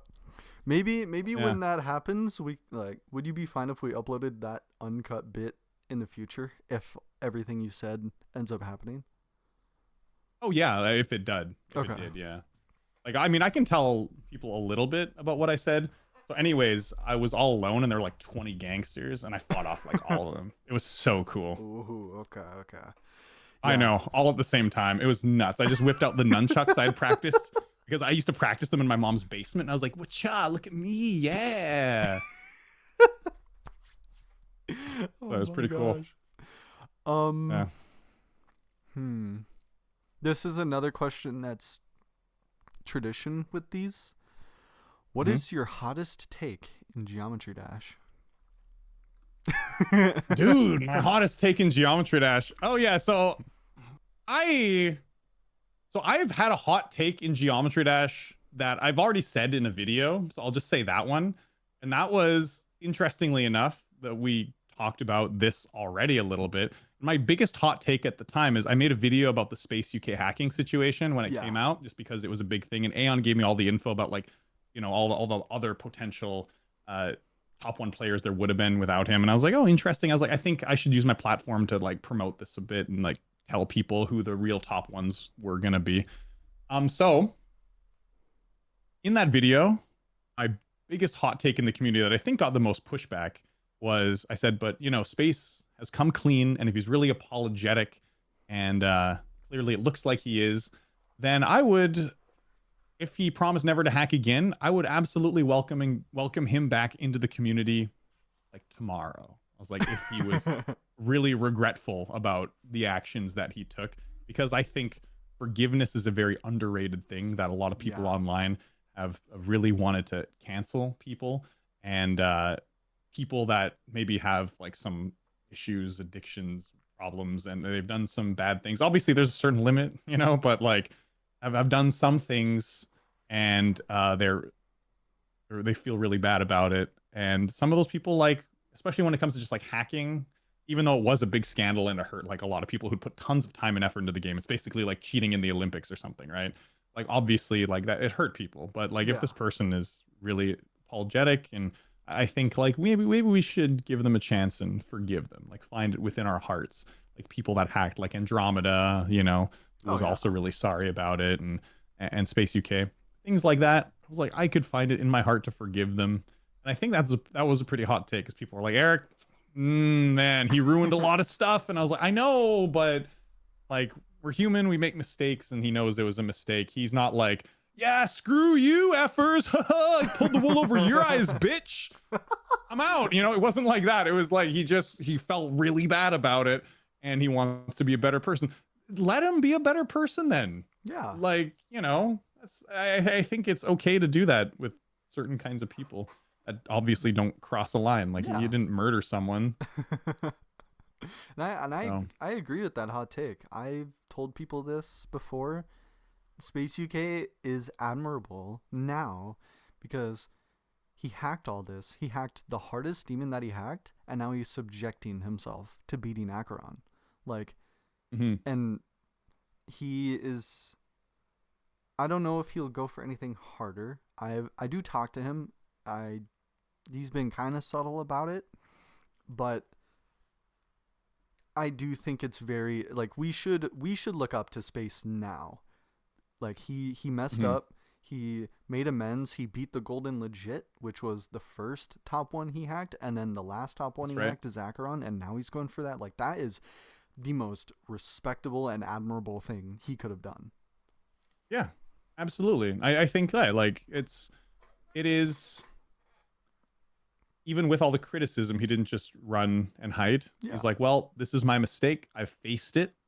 I've looked in the mirror, and I've come to realize that what I did was wrong, and I'm not going to do that again. So, and that is definitely an admirable thing. And I think that's definitely a hot take, though, because a lot of people really like to tear people down like that. But you know, I understand the anger, but I think it's much harder to forgive someone than it is to just like easily hate them. But I mean, I get the emotions, but man, I'd like to try to see the best in people. And I know we're all human. We do dumb stuff from time to time. Like, no one's squeaky clean. And if you are squeaky clean, what have you been doing? What are you hiding from us? Get out there and live life. Yeah. Get out there and make mistakes so you can learn and become a better person. All right? Because that's how you become a better person. And clearly you don't need to make big mistakes like that. But like, you know, there's obviously a bunch of mistakes you'll come, like, fail at things, get better at things. And like, come on. Like, that's the way to live life. So, you know, Space UK going forward, maybe like in his life, there'll be a moment where someone will be like, hey bro, I got a shortcut to like $1 million. You just gotta like, just go and kill this lady's dog or something, you know? And he'll be like, no, I'm a good person now. I'm not gonna do that thing. So, because he's learned to not do the bad thing to make shortcuts in life, he's not gonna kill the dog for $1 million. Yeah. There you go, right? So, you know, you learn, and this was a big life lesson for him. So, he'll be a good person from now on, I think. Yeah. So great, right? Yeah. Perfection is gained through imperfection. Absolutely. Nobody is born perfect. Right. I made a lot of dumb mistakes in my life, but we're not going to talk about any of those when I was young. We're gonna leave those. Yeah. Yeah, we will all be in our 30s and 40s like you and look back on our lives 20 years ago and think, "Oh God, I was an idiot." Yeah. Well, the thing is, but you don't really do that because you look back on it and you're like, yeah, I was dumb, but I learned how to be like much Yeah. better. You know, like okay, I was socially awkward and I've said a lot of like stupid things, messaged a lot of stupid things to people thinking it's funny, and I'm like, oh, that's so dumb. Like, you know, there's a lot of dumb things I've done, um, that were embarrassing, but you know, like you learn and you move on, you become better, and never do those things ever again. Yeah. So, yeah, there you go. Yeah, you have it, guys. There you And go. So let people make mistakes, but obviously be vigilant about it. You know, when they make a true, mistake, yeah. like call them out and be like, dude, that wasn't cool, and let them like self-reflect. Speaking of like sitting with those emotions, I'm sure Space had some long sessions of sitting with those emotions and you know, turning a new leaf. So, but let people do that. Like let people use the negativity to become better people.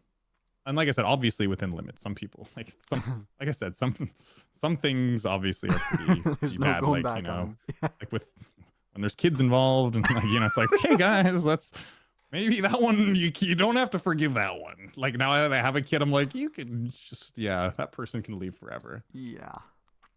Yeah.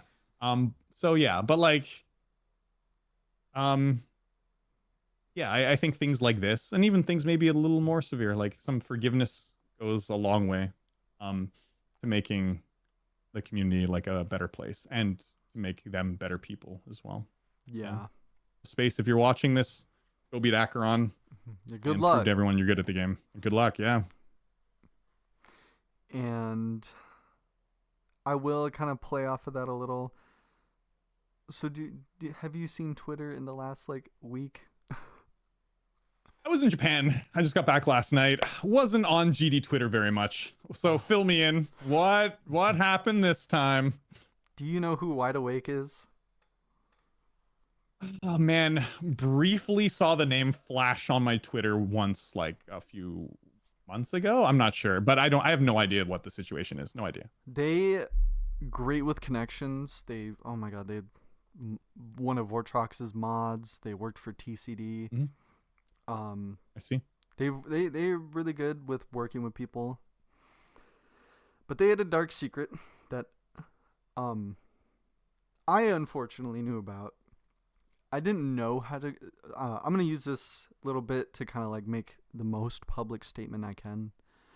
Sure. But I didn't know how to go about the situation, and I didn't know how to address it because I felt guilty knowing for too long. But I also felt like I didn't really have a choice but to kind of say something at this point in time because so what happened, I was in a call with people that did bad things. It was 3 people. One of them I knew nothing about. Another one of them I thought didn't do anything, and another one I knew had allegations, but I didn't know the extent of them for the longest time. And the reason why I was in that call was I was sleep deprived and I wasn't thinking, and I just kind of let it happen. I didn't add any of the people to the call. I may have like triggered it like an idiot, which was really stupid of me. I should never have done any of that. And Okay. So what was the thing you did wrong? Just being in the call? people saying I platformed them because it was live streamed, Oh. and arguably, I mean, the Secret Way name was plastered on the live stream, so I guess you can argue that yes, but association with them and knowing something about one person in the call who was wide awake, who had, you said earlier, people involved with children, allegations. Oh yeah, that's rough. And yeah. I knew about it for a month, like the in-depth situation that they had.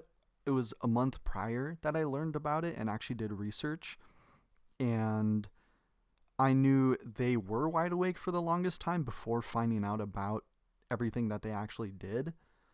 Okay. And the wide awake person ended up being a what people like to say, a Diddy blood. Oh yeah, yeah, that's the new term, isn't it? Yeah. Yeah, that's hmm. I mean, I guess you did know, but like we're I mean, you didn't do anything, but I guess I mean it wasn't your stream though. It was someone else's stream like you were invited on. Like Yeah. I don't know, man. It was I'll just say the name. His name is Takane. I don't know if he did anything wrong. I apparently people are saying he did, but I haven't been able to find anything other than him just like doubling down and being edgy about it. But Sure. um Oh, he that's an interesting one. Yeah, I yeah. don't know. I don't know how to feel about that, but maybe like if there was some way you could have. I think it's just a missed opportunity that you could have talked to him about it then and been like, "Hey, bro, like, so what about this?" and like gotten it out of him, like sort of like as a research journalist, you know? Yeah. I think that would have been interesting. But I think, like you said, you were tired, so I think it's just like a missed opportunity. Really, you just Yeah. didn't want to go above and beyond at that point. Maybe it's something you could have like come out with later, just after getting something from him, sort of like a CoffeeZilla thing, like talking with people that do bad things and like getting them to admit them and like, like you could have done it, but if you were just exhausted and we're like, okay, whatever, let's just get this done with, Yeah. it's understandable. Yeah, the stream I don't know why the stream started, but it was actually an interview. Kind of like Mm, this. And we were just talking. It was the person's final interview. It was the person that I got the inspiration from that I mentioned earlier. And it was going to be the final one because I was the second person he interviewed and he wanted me to be the final one. And obviously, I do the same content. So he wanted to like end it off with a bang. It was a bang. The tweet about it got like 200K in like a day. So it was a bang, and I it's from my perspective, it was just withholding information that I never should have withheld, and mm, now I know to say something sure. whenever I learn something about someone. But I will say, I am glad I took the time and waited about it was 9 months since the Wide Awake account was created. That person folded under zero pressure and told me 3 days after. Oh, Like, okay. I knew for the longest time. I'm glad though that I didn't say anything until they had a platform, because it is going to be really hard for them to come back, because if I said something immediately when they were unknown, nobody would have like batted Mhm. an eye at it, and they could have made another account to just show up, and I wouldn't have known about that. And I hope that the attention to this situation can keep them out of the community. Sure. Yeah, I mean that's fair, like it ended up working out in the long run with how he came forward and had basically admitted to everything. So yeah, I think it was good. Like, were you the one that outed them after he told you everything, or I don't know what the situation is. Yes. So we were addressed privately by someone who made an initial tweet saying at Secretway is platforming these people, and by like being on their stream and like interacting with these people. And I told them like I didn't know anything about the one guy. The other guy, I thought he was just like an edgy person on the internet, and the other guy, I only learned like freshly new information that I learned about them.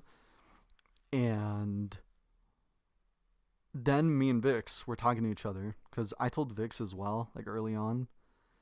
And I don't know when Vix learned about like what they did, but I just know that since June was when Vix knew that Wide Awake equaled this person. So Vix didn't know for as long as I did. And Vix DM'd me. He was like, "Do we tell people Wide Awake equaled this person?" And I'm like, you know what? I want to get this off my shoulder. I'm sick of knowing this and not being able to tell anybody. So we told them, they made the tweet, and everything came out. And I think this is three Okay. days ago now. Wow, I missed a lot on the trash Twitter when I was away. Yeah, that's wild. Well, I mean, in the end, you did the right thing, so I don't think there's any fault of your own.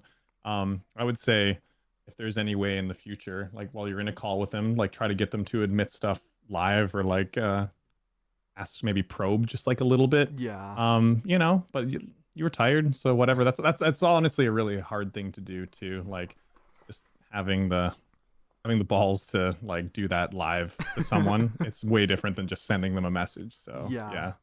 And I will say there was someone that did join that I did want to confront.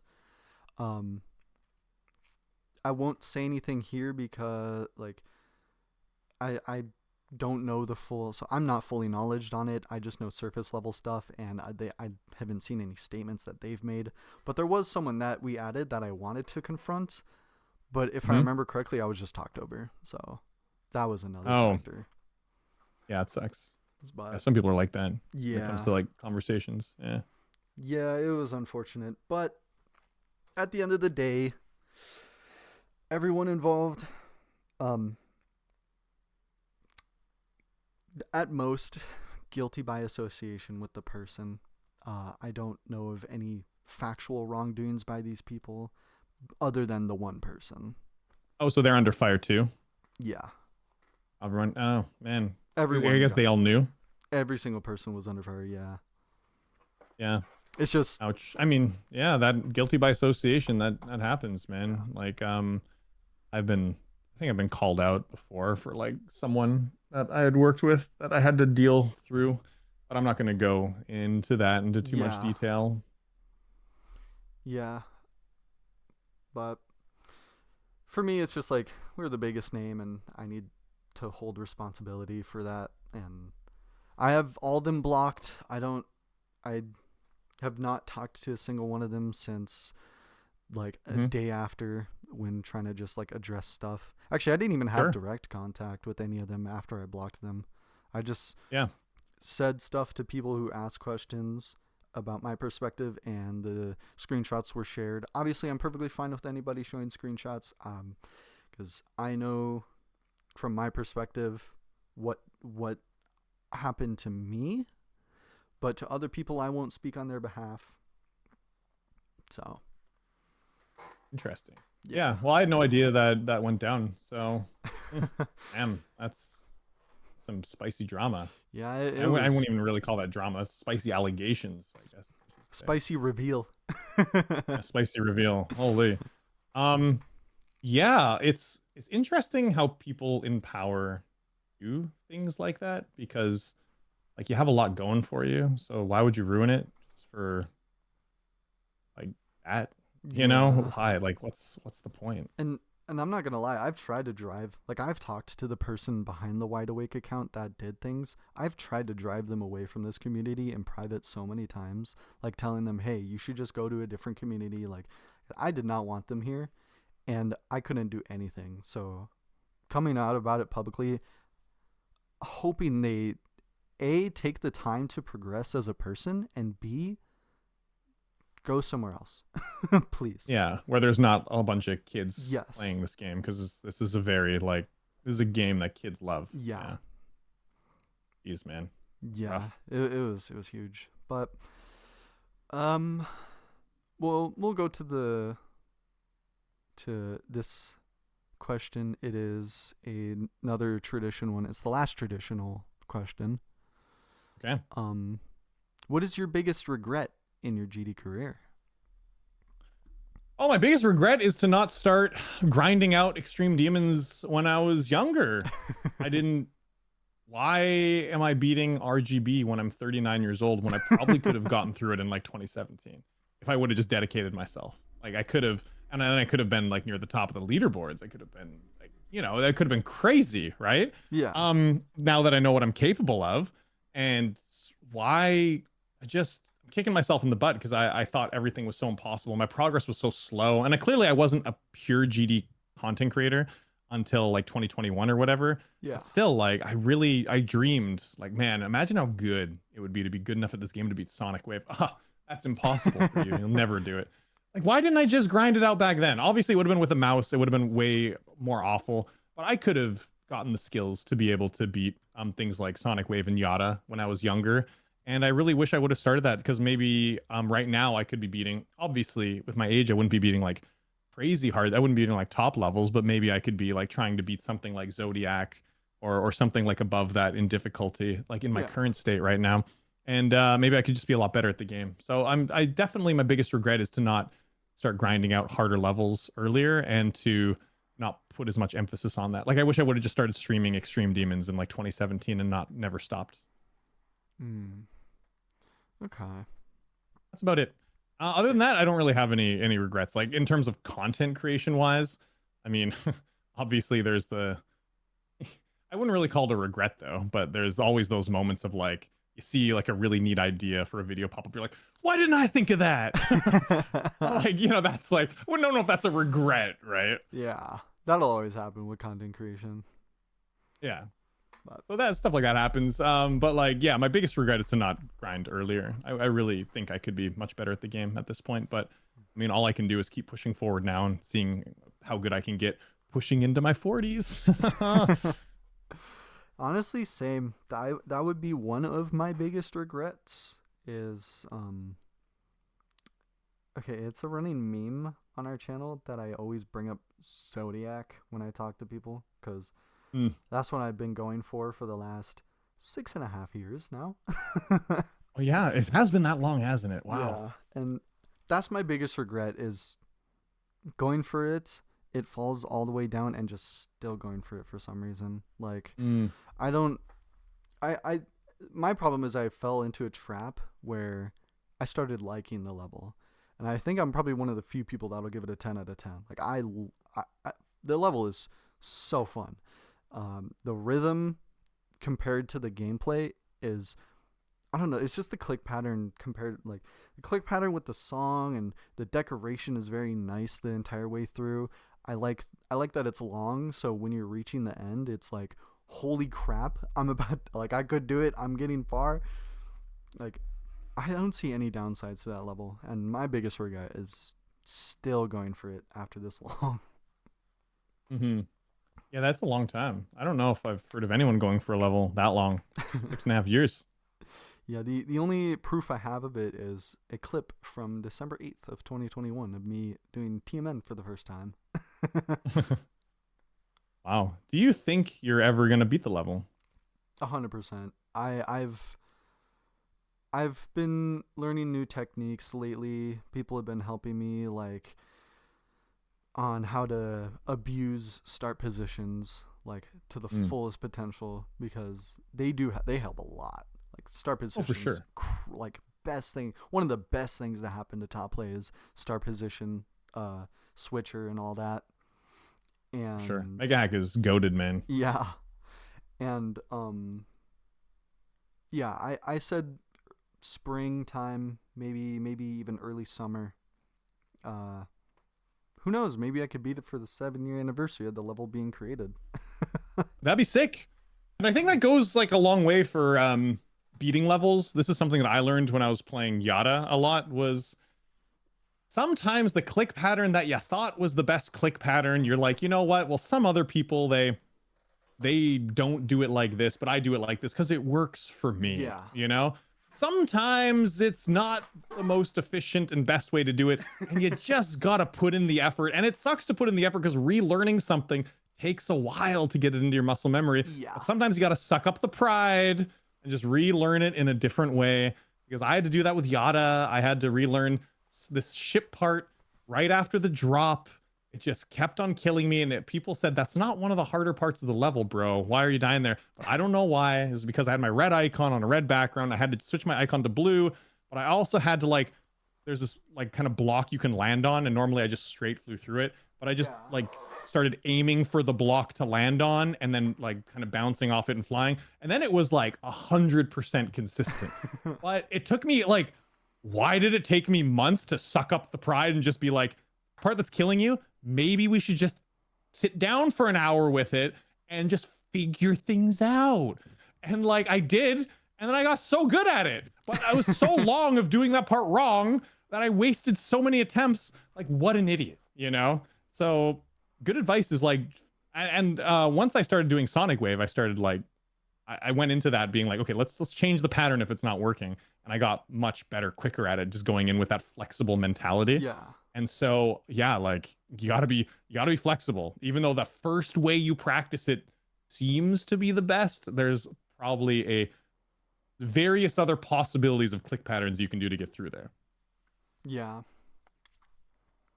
Yeah, I am definitely a victim of people telling me, "Why don't you do it this way?" And I'm like, "Oh, this way is better for me." And then I do the other way that they're recommending. And I'm like, "Oh my god, it's like I'm getting past this 90% of the time compared to the 65% that I was getting past it like before." That's right, man. Yeah, but it sucks because it's definitely a moment where you got to suck up the pride and be like, well, Yeah. yeah, that click pattern that I made, it's actually just dog water, bro. And so brought up Yatagrasu and Sonic Wave, and obviously the RGB the whole time. Rank the RGB trilogy levels from best to worst. Oh, that's easy. Yada number 1, Erebus number 2, Sonic Wave number 3. You want to know why? I guess I should. I mean, wait, we're here, right? Okay, so we'll start with Sonic Wave. Now, even though Sonic Wave is ranked number 3, I like Sonic Wave more than I thought I was gonna like it. I thought I would really dislike the level because Aeon hates Sonic Wave. And he was like, dude, you're gonna hate it. It's full of choke points and he disliked it. And he's also I mean, he's really good at the game, but still Wave is he takes the longest to learn Wave parts.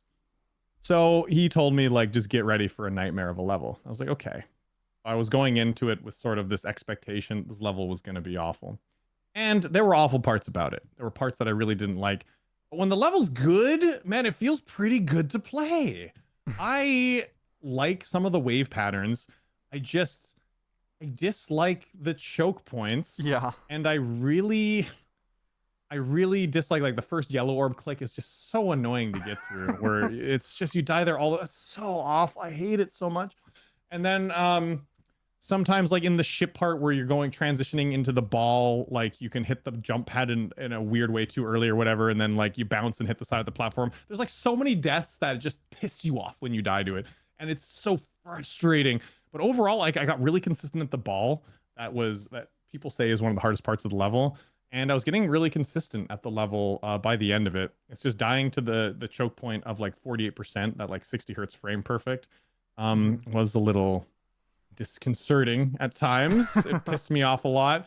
But also I really don't like tight corridor sort of spam. And it isn't really spam, but for an old guy like me, I guess it's almost adjacent to spam, Yeah. where you're going through like those tight, like straight corridors. Cause sometimes I just like go through them too high or too low and die.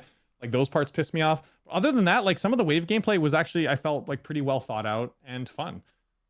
So Sonic Wave, like if I was going to put this on a tier list of like A to F, like it's not like F. Like some people just hate it, right?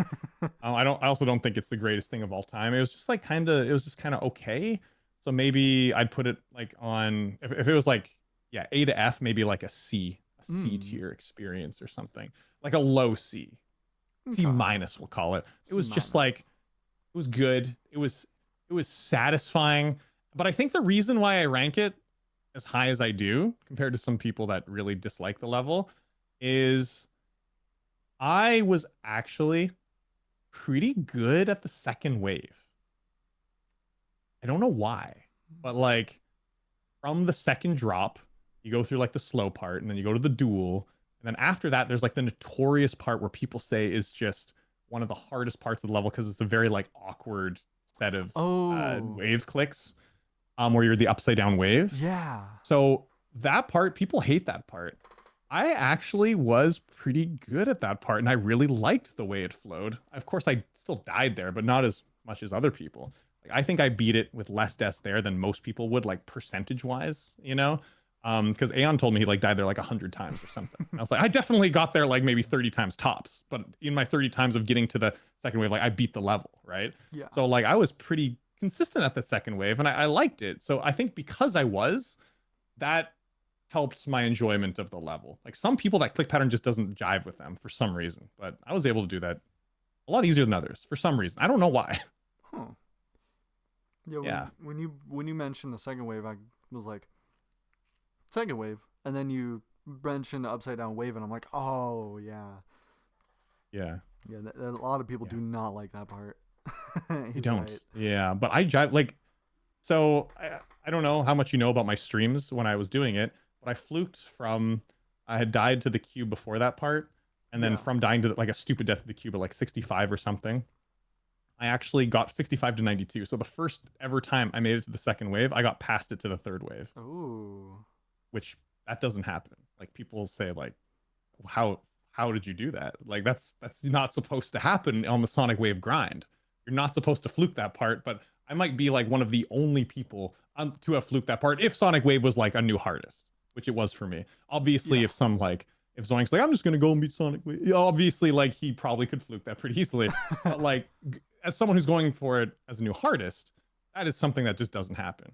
And so it was weird. Like in that one attempt when I was there, I went from like nervousness. I was like, oh, I'm at the second wave. Come on, let's perform. And then I was like making it through the second wave, and I was like, it went from nervousness to just like, what the hell am I doing here? Like, how am I this far? And like, it went from nervousness to like, I was just like calm. And I was like, I don't deserve to be here right now. And I made it to the third wave, and then I died like a stupid death. But that death that I had died to at 92%, that attempt, that was only 8 streams in. And that would be the best percentage I would have until I beat the level like 22 streams later. Oh wow. Yeah. It was quite the fluke. Well, that I definitely did not know about that fluke. Mm-hmm. Honestly, like Yeah. if I go Crazy. for Sonic Wave, I feel like I'm gonna die a lot at that second wave. I did too. I mean, I ended up, of course, going through the motions of dying there, Yeah. like, but just not as much as other people do. I think. Yeah, but also Yeah. good job. Yeah, it That's was impressive. insane. I mean, I was like at that point, I was like, man, I can't believe I made it. I guess I can beat this level, which I thought was impossible up until that point because took me like a few streams just to get past the headbangers once. That Oh part. yeah. Yeah, that part was so rough for me for a long time. Even like after I got the 92, the headbanger still killed me a lot. Well, anyways, so Sonic Wave, about like a C- experience. Had some cool wave parts. I liked the way the second wave flowed, which helped boost it up. But the choke points were so annoying. And the parts with like, I would much rather have tight corridors than spikes in the corridor, like jutting out. Yeah. So that part, like some of those parts, frustrated me, especially like the slow parts. So I died there a lot. But overall, it was not bad. It's all right. Then Erebus, I would put as like a high B tier. Erebus is just fun, bombastic, you know? It's got some really fun parts. The robot at the beginning of the level is really fun and consistent. It's a little choke pointy at 40%. And I gotta say, like, the title card buildup is so long. It's so long. It's like Erebus for like 7 or 8 seconds. And I'm like, okay, let's get it over with. Oh my God, every time. And then it suddenly shoots you into some, like, the hardest part in the level. And like getting used to that was a little frustrating. And the dual part after, where there's like this memorization part, was also a little frustrating because it's really hard to see. And one thing that I really don't like in Geometry Dash is I don't like parts that have limited vision. I just like to see what I'm doing. Like, make it hard, but like blurry parts or dark parts or memory parts even, I Yeah. just don't jive with very well. Like, I love watching people do that because I think it's really cool looking. Like watching people do limbo, but that's not my style of gameplay. Like I wouldn't enjoy that, obviously, right? So Erebus, there's like the dual part where it's like hidden. And that was kind of annoying, which is why it's not like an A tier experience. And then the end of the level is just really fun. Got some wave parts, but it's good, man. It's just a good, like solid, nice. I guess I'd call it B tier level because we're going A to F. Yeah. So no S, right? Yeah. So it's like a nice solid like high B tier level. And then Yada is one of my favorite grinds in the game. So that's just like a high A. I don't know if I like Artificial Ascent or Yada more as for like hard levels I've done, because I like both of those pretty equally. But Yada just has a special place in my heart, and it does get really consistent. And so it's such a fun experience because it's just like this consistent sort of difficulty level that spans over 3 minutes, and it just tests like your it tests your bravery. All right, you're a nerve control, right? Really tests you, and I like that because like at the end you're like, I've done this ending many times. Yeah. But now that I've been playing this level for like 2.5 minutes, like, am I gonna shit my pants and be like, oh, it's the time, or am I gonna just like calm and like just go through and beat the end, right? But it does get consistent, so you do get some consistent attempts there. But it's an interesting experience because much like Zodiac, what you're doing is like when you're a minute and a half into the level, which is halfway through the level, Yeah. you start to get a little nervous, but you still have a minute and a half left, and you're like, oh boy, we are in for a really hectic minute and a half here. Like once you get past Michigan in Yada, but I liked it. It was exciting, but it wasn't like super choke point heavy. There was one little choke point at the end, but that part did get pretty consistent over time. In Lugia, there's like a wave part, but like overall, I found that decently consistent. So like, man, I don't know. I just overall really liked it. I really liked the intensity of the music that goes with it because it really feels like this sort of intense experience. Like it feels like that's how like a top one should look and feel, where it's just like really in your face with like loud sounds, but not like super just sort of generic electronic-y. It's like sort of like you're fighting a boss, right? In like a game. Yeah. It's like got that like of electronic sort of like boss theme going on. I just overall like the vibe of it. And I liked it a lot. I liked how exciting it was to stream it. And when you get far, like in the corner of my eye, my peripheral vision, seeing like chat blow up for like a minute and a half when you're at 50%. It was just fun. Like it was just fun, man. I liked it. It was good. Hell yeah. Well, yeah, a high A tier for me. Sweet. Yatagarasu high A, Erebus mid B, you said? A high B, mid B. I don't know. It's around there. It's hard to say. I say high B because it is really, it's just really fun when it's good. Or B plus, I guess we could say. Yeah, B plus. It's just there's a couple parts that bring it down. And then Sonic Wave C minus. Yeah, but still an enjoyable C minus. Well, sweet. It's not dog shit. Like, because there's a couple levels I played.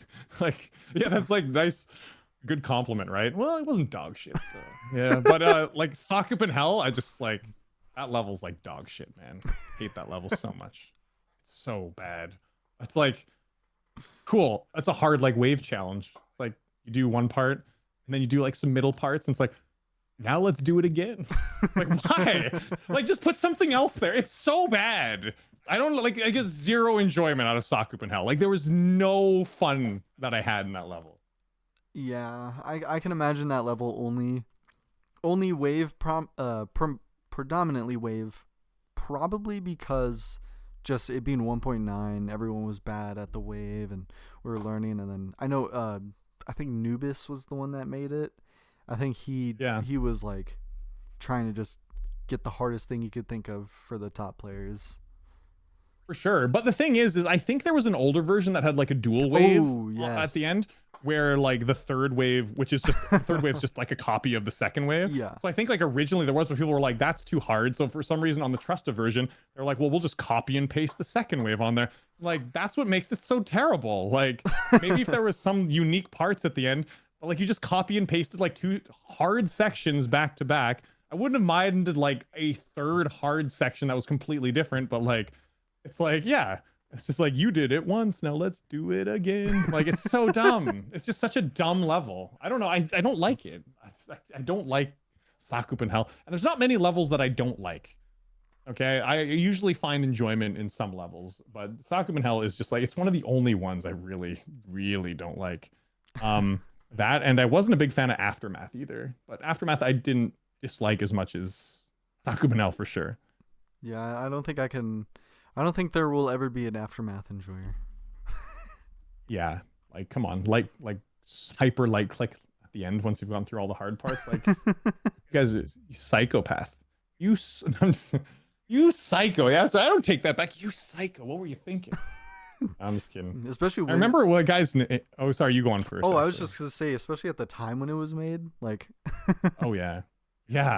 Light clicking used to be hard, man. Way harder than now. Side device is a little bit easier. Yeah. Right. But I forget, what was that? Do you remember the name of the guy who made Aftermath? I forget the original, but he got named. It was like Obama something. I forget. Like, what was the name? Aftermath GD creator. It's got to be.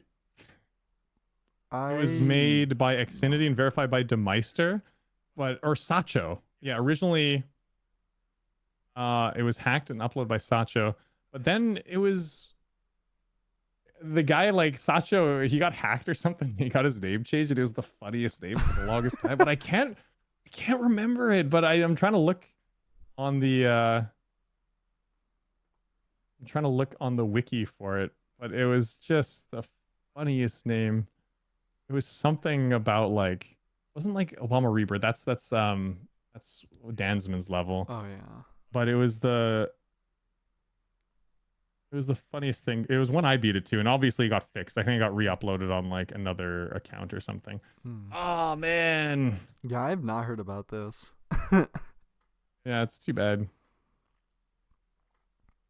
Hmm. Yeah. Oh well. Oh well. I mean, I'll message you after when I figure it out. It was so funny. Anyways, yeah, we'll move on from that. But I wish I remembered. If you remember, you can comment on the interview tomorrow, and then I can pin it. Yeah, I'm actually gonna look up my my video of it right now. Let's see. Oh, this Barack Hussein. Barack Like Saddam Hussein and Barack Obama together. Yeah, so that was the name for like a few months or something when I was playing the level. Barack Hussein. That's funny. I had not heard about that. Yeah. So I don't know how long that was on, but obviously I think it's on Xinity's account or something. Yeah. I have no idea whose account it's on, but it's not on Barack Hussein's account. But obviously, current hardest is Sonic Wave, right? Yeah, that's right. Sonic Wave. What is your next hardest that you have planned, if you have one planned? Ooh, well, I mean, I'll tell you the selection of 3 that I'm thinking about Okay. for next one. Undecided yet because I was in Japan. Now I've come back. I would like to do, obviously, Bloodlust is a big one I want to do. Ooh. I don't know if that'll be next, but I might do it next, but we'll see. And then I really like the robot game mode. I was thinking of maybe just going for Shardscapes. Is considered harder than Bloodlust. Yeah. But I really like the robot. And then also, if I want to just do something that's a little bit harder than Sonic Wave, I would love to finish the technology trilogy at some point, which is Artificial Ascent, Digital Ascent, and the one I haven't done, which is like maybe 15 spots higher on the all-rated Extreme Demons list, Cybernetic Crescent. Yeah. Which is something I need to do at some point. So it depends, like, how much higher do I want to jump, right? So that's, yeah, I'm going to have to figure that out. Okay. Yeah. Don't know yet, but I'm leaning towards just going all in on Bloodlust. But I don't know yet. Gotcha. Yeah, I saw a couple people in our little community post asking you about Cybernetic Crescent, and obviously, like, you did beat Digital Ascent and Artificial Ascent. I knew about that, but I didn't know you didn't beat Cybernetic Crescent. Yeah, well, it's considered harder than Sonic Wave, so it's pretty tough. And I was really focused on the RGB for a long time. So yeah, haven't beaten Cybernetic yet, because that would be a new hardest. Okay. Yeah. So RGB was something when I set out to do, I didn't actually. I was 50-50 on whether I'd actually go through with it or not. I was like, I'll just set my sights a little higher than I think I'm capable of, and we'll see what happens. And so me having beaten this has filled me with a bit of confidence to try something a bit harder. But a lot of people want to see me do Bloodlust because I made a video playing it in practice mode in like 2018 when it got released. And I was like, this is so funny because I'll never be able to do this. Look how many attempts it's taken me. Haha. And like, if I'm somehow able to beat that, that's just going to be epic. You know, people are going to love that. I think there's clips of me with all these levels that I've beaten now saying something along the lines, like many years back, like, haha, that's funny. I guess next thing people are going to want me to do is Sonic Wave. Like how I do that, you know? I think there's like clips of me like 8 years ago saying stuff like that. So it's funny, you know, being able to beat some of these levels now. Oh, look at this Thinking Space 2 level. What the heck? No way I'd beat that. Well, I have said that when I've played it, but I think that's one that's going to remain like that. Yeah, I guess this pans well into the next question. that I did want to ask. Um, what do you think could be your final hardest? Well, my final hardest was Bloodbath, and then my final hardest was what was my final hardest after? Was it Artificial Ascent? I think it was Artificial Ascent. And then my final hardest after that was Yada, and then it was the RGB trilogy. So yeah, I don't know It'd just be natural. honestly, and don't have no idea. I'll tell you what, because I still feel like I'm the best. I am the best at the game I've ever been. Um, what a tragedy it would be to give up and stop playing now Yeah. when I am in my prime, I guess, at 39 years old. That's impressive. Being in your prime and almost your 40s. Yeah. Yeah, it is. But I think it's one of those things that you dedicate yourself enough. Age doesn't matter as much as you think it does. There's certain ways to learn Yeah. like you're younger. It just takes a bit more effort, but you definitely can do something like this, especially I guess it'd be a little different for me because I've just been playing games for a very long time. Like I was the kid on the block that could beat Super Mario Brothers 3 on the Nintendo, and all the kids would be like, "We want to see what the ending's like because we can't beat Bowser." And I was like, "Guys, I'll show you." Or like another, well, one of my friends loved Resident Evil. They loved like Resident Evil 1 and 2, like the original games, right? Yeah. They couldn't beat it. It was too hard for them. So they want to see the story. They'd be like, let's go and watch Eric beat the Resident Evil games, right? I've had people watching me play games, doing hard stuff in video games for like ever since I was young. So, you know, like I'm kind of just familiar. Like doing hard things in games isn't new to me. But if Yeah. I was to jump on Geometresh for the first time at 39 years old, having like not been a gamer, yeah, of course it would be a little bit different, right? Yeah. But you know, I've had a controller in my hand since I can remember, since my parents like put a controller in my hand, right? When I was like 2 years old. Like, hey, try this Nintendo thing. So yeah, and I've been doing all sorts of hard stuff. I used to play rhythm games too. Like I'm really good at Dance Dance Revolution, if you know what that is. Yeah. Yeah, I can do some pretty hard songs still. I'm not as good as I used to be. But I played some DDR in Japan, and I still like pretty hard song that made me sweat like after one track. So yeah, I'm pretty good at like DDR. I played some Guitar Hero. I was pretty good. I could do most of the expert songs except for one, just like hardest one, the Through Fire and Flames. That was Yeah, I popular was way gonna back say when. that's definitely the hardest one. Yeah. Well, I mean, obviously people do like custom tracks that are like infinitely yeah. harder than those now. But like in the game when I played, that was like the hardest, right? Yeah. But yeah, I could do like all the songs and so rhythm games have always been my cup of tea. So, you know, even though I'm pretty good and I'm 39, I've been playing similar adjacent games to Geometry Dash for so long that it's like just putting on an old nice warm pair of socks playing GD like it has been all these years, which is why my biggest regret was not starting Extreme Demons earlier because I could have if I wanted to. Yeah. But I'm not gonna regret. I don't actually regret. It's just like if I had a regret, that's what it would be. It's like the past is the past. Now I'm just gonna focus on the present, which is gonna be grinding out like some harder levels now. Yeah, so that's what I got to do, and I think I'll be able to. Well, We'll see. We'll see how sweet. far I can actually push it. Hell yeah, rhythm gamer for life. Yeah, let's go. um. So I do kind of do silly, fun activities with people usually, Sure. and I felt this was very fitting for you considering you're very OG in this community. But creating a Geometry Dash Mount Rushmore. Wow, dude, it would be I think putting myself on there would just be insane. I don't know. It's like you can't ask me to do that. Well, But if I was gonna create Mount Rushmore, I certainly would. Some names pop up. yeah. There's we can do a criteria.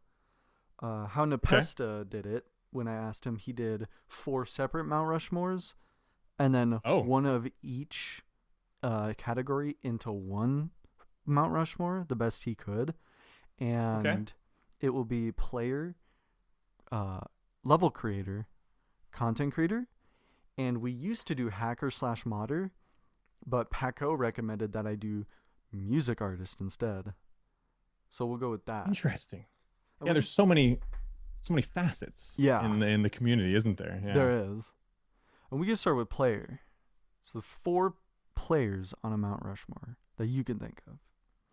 I mean, this one is going to be obvious for me as a longtime player in the game, and I'm putting Riot on the Mount Rushmore, and I think I'm pretty sure a lot of people do. But the reason why I put Riot on Mount Rushmore is he was one of the first players. I mean, there were a couple like Gyren, or Yeah. however you pronounce it, that had beat like Cataclysm before he did. That I had learned when I made a video that I didn't know that history. It was interesting, but like, he beat Bloodbath, you Yeah. know, and so he was the first top player to show like, yeah, you can really truly push the boundaries of this game way further than you think you can. And so he was the first person to do that. And so he paved the way for all the other top players to keep the game going. Without Bloodbath, without Riot, I think the history of the game would be so different that maybe the game would have even died in a certain way, because that brought so much hype to the game. And so when I think of Mount Rushmore, I think of like, you know, in America, the Mount Rushmore is like people. I don't even know who all. I'm not American. I am American. I'm a dual citizen, but I was born and raised in Canada. Yeah. But it's like the people who created the country and made it what it is today, right? Like you wouldn't like, even if like there's some presidents that have made the country like really well today. Like I'm not gonna pick a side on which one because it's gonna get very political. But we'll just say like you wouldn't see like, you know what, we got to etch Obama or Trump on there like right now, you know, like get out the chisel, like you wouldn't see it. You'd see like people that sort of pave the way for like these Yeah. other people to blossom. So I would, for player, it's Riot for me. Okay. Do you wanna do 3 more, or do you wanna do the main Mount Rushmore instead? Oh sure. If there's 3 more players, this one I'm just gonna start naming like some of the top players. Obviously, Zoink has got to Yeah. be on there for being like insane. And other names who've beaten like a lot of the top, I would say, Enswish. He beat a lot of top levels, like the whole list, didn't he? Yeah, he beat the whole main 70. He beat the I whole list. think it was like Yeah, that's like crazy. I don't even think it was a year. No, I think it was like just over a year since he started, which is crazy. Yeah, yeah. So Enswish for sure, and that was amazing at the time. But like Riot, Enswish, Zoink, and are there any others that just absolutely push the boundary of like top play? I'm sure there's a lot of others. I mean, some people bring up Sunix because he beat the. I was gonna say Sunix. Top 49. He did, because he did too. He beat the top 49. Yeah. I was thinking Sunix, but then I was thinking there's got to be other people who have beaten like a massive amount on the list or like push the boundary. Yeah. I would put, just because of the dedication of Grief, Oh. I'm gonna put Doggy on there. I don't think I've ever seen someone grind like a level that hard. I mean, there obviously has been like behind the scenes, but like the consistent streams and like, everything is pretty insane. you're yeah, right. so I'm gonna have to show my boy some love and put Doggy on there. Yeah. Because it's funny, there's gonna be 2 faces because I might put him on the content creator one too. I've said this. He is the most underrated mixed player. Like people, I don't think people really focus a lot on the fact that he is a player creator, content creator, all at the same time. Like I'm waiting for him to start making music. Yeah, that's right. That's the last part. He just needs to do that because he made the level. What's it called? The End is Here. The Is End that is what it's Here. called? He made End is Here. Yeah. gang related level. He made I forgot what the other name is, but he got like 3 levels rated after he made End is Here. Such a good level. Yeah, I'm excited to play that level for sure. I haven't even played it yet. What am I doing? I've been so busy lately. But yeah, like I'd put him up there for player. So it goes Riot, Doggy, Zoink, and Enswish, I think is what I'd put. Sweet. Yeah, Doggy definitely deserves to be up there as well. I don't think people realize. I don't think we've ever had someone reach 300 streams for one level. Yeah, yeah, it's a lot of dedication. Like we've had Insane. 200, we've had a lot of hundreds. I don't think we've ever Hmm. had 300. Yeah, yeah, it's wild, man. Yeah, I think you gotta show props to that. Yeah. And then the next one will be level creator. Oof, well, definitely first name that comes to mind who I've supported since the very beginning that I just love is Sir Punch. Mmm. Yeah, Sir Punch is going on there for sure. He might be the one I'd put on the actual Mount Rushmore. Sir Punch, Blee. Blee has really pushed the boundaries of the game recently with like Rage Quit and Change of Scene, things like Yeah. that. Thing is, it's hard to put another two on there because I really love those creators, but then there's some creators that make a lot of really cool things. I guess to get like a modern, like a very modern one. Well, Blee's pretty modern as well. But Arclea. Arclea. Is it Arclea? Am I saying that name wrong? Arclea. Geez, I might. How do you spell it? Yeah, Arclea, Arcila, is the one that was the head of Astrolith and Oh. the one that was in charge of the Geometry Gangster Rap. Okay. I've never Yeah. heard of this person. Yeah, I think a newer-ish creator, but a lot of their levels are very cartoony and very well animated. And Astrolith is one of my new favorite levels, and also the GD Gangster Rap, also just being a part of it. It's a bit biased, but I really absolutely love the GD Gangster Rap. No, that's a good So level. that's up there. So Arclea for sure for like modern stuff, Blee for like modern and last update 2.1. Serpunge for like early to modern. Serpunge is still doing stuff now and like a game designer and stuff. And then Yeah. I kind of got to put, I feel like one that's a little bit earlier as well. Actually, yeah, I got one right now, Zobros. Ah. Just for like the classic way he pushed certain levels, like creating 9 circles levels, like a whole Yeah. genre of level in the Yeah. game is insane. And also just doing like unique levels, like one of my favorite ones. Why am I just brain farting like some names today? Too. Dude, with the gray slow level, Acropolis. Acropolis. Why did I brain fart that so bad? Like I've never brain farted the name of that level ever before. But oof. Speaking of old age, like I'm still good at Geometry Dash, but the memory's fading, I guess. My God. So yeah, Acropolis, like like okay, let's do a level that's completely slow, but still really intense, right? Yeah. Like at that time, that's like pushing the boundaries, right? Like who would think of something like that? Um, and yeah, cool, man. Like lots of Zobros really, I think, pushed the boundary of creating back in the day with some cool ideas. But Yeah. oh god, but okay, so we have Zobros, Serpunge, Blee. Arclea, and Blee. But man, I really want to put Kermal in there somewhere. Oh. Maybe I Ooh. gotta create like a 5-headed thing for like Yeah, player creators. yeah. Like because I love Kermal's gameplay. It's wacky, and I love it because it's wacky. It's so good.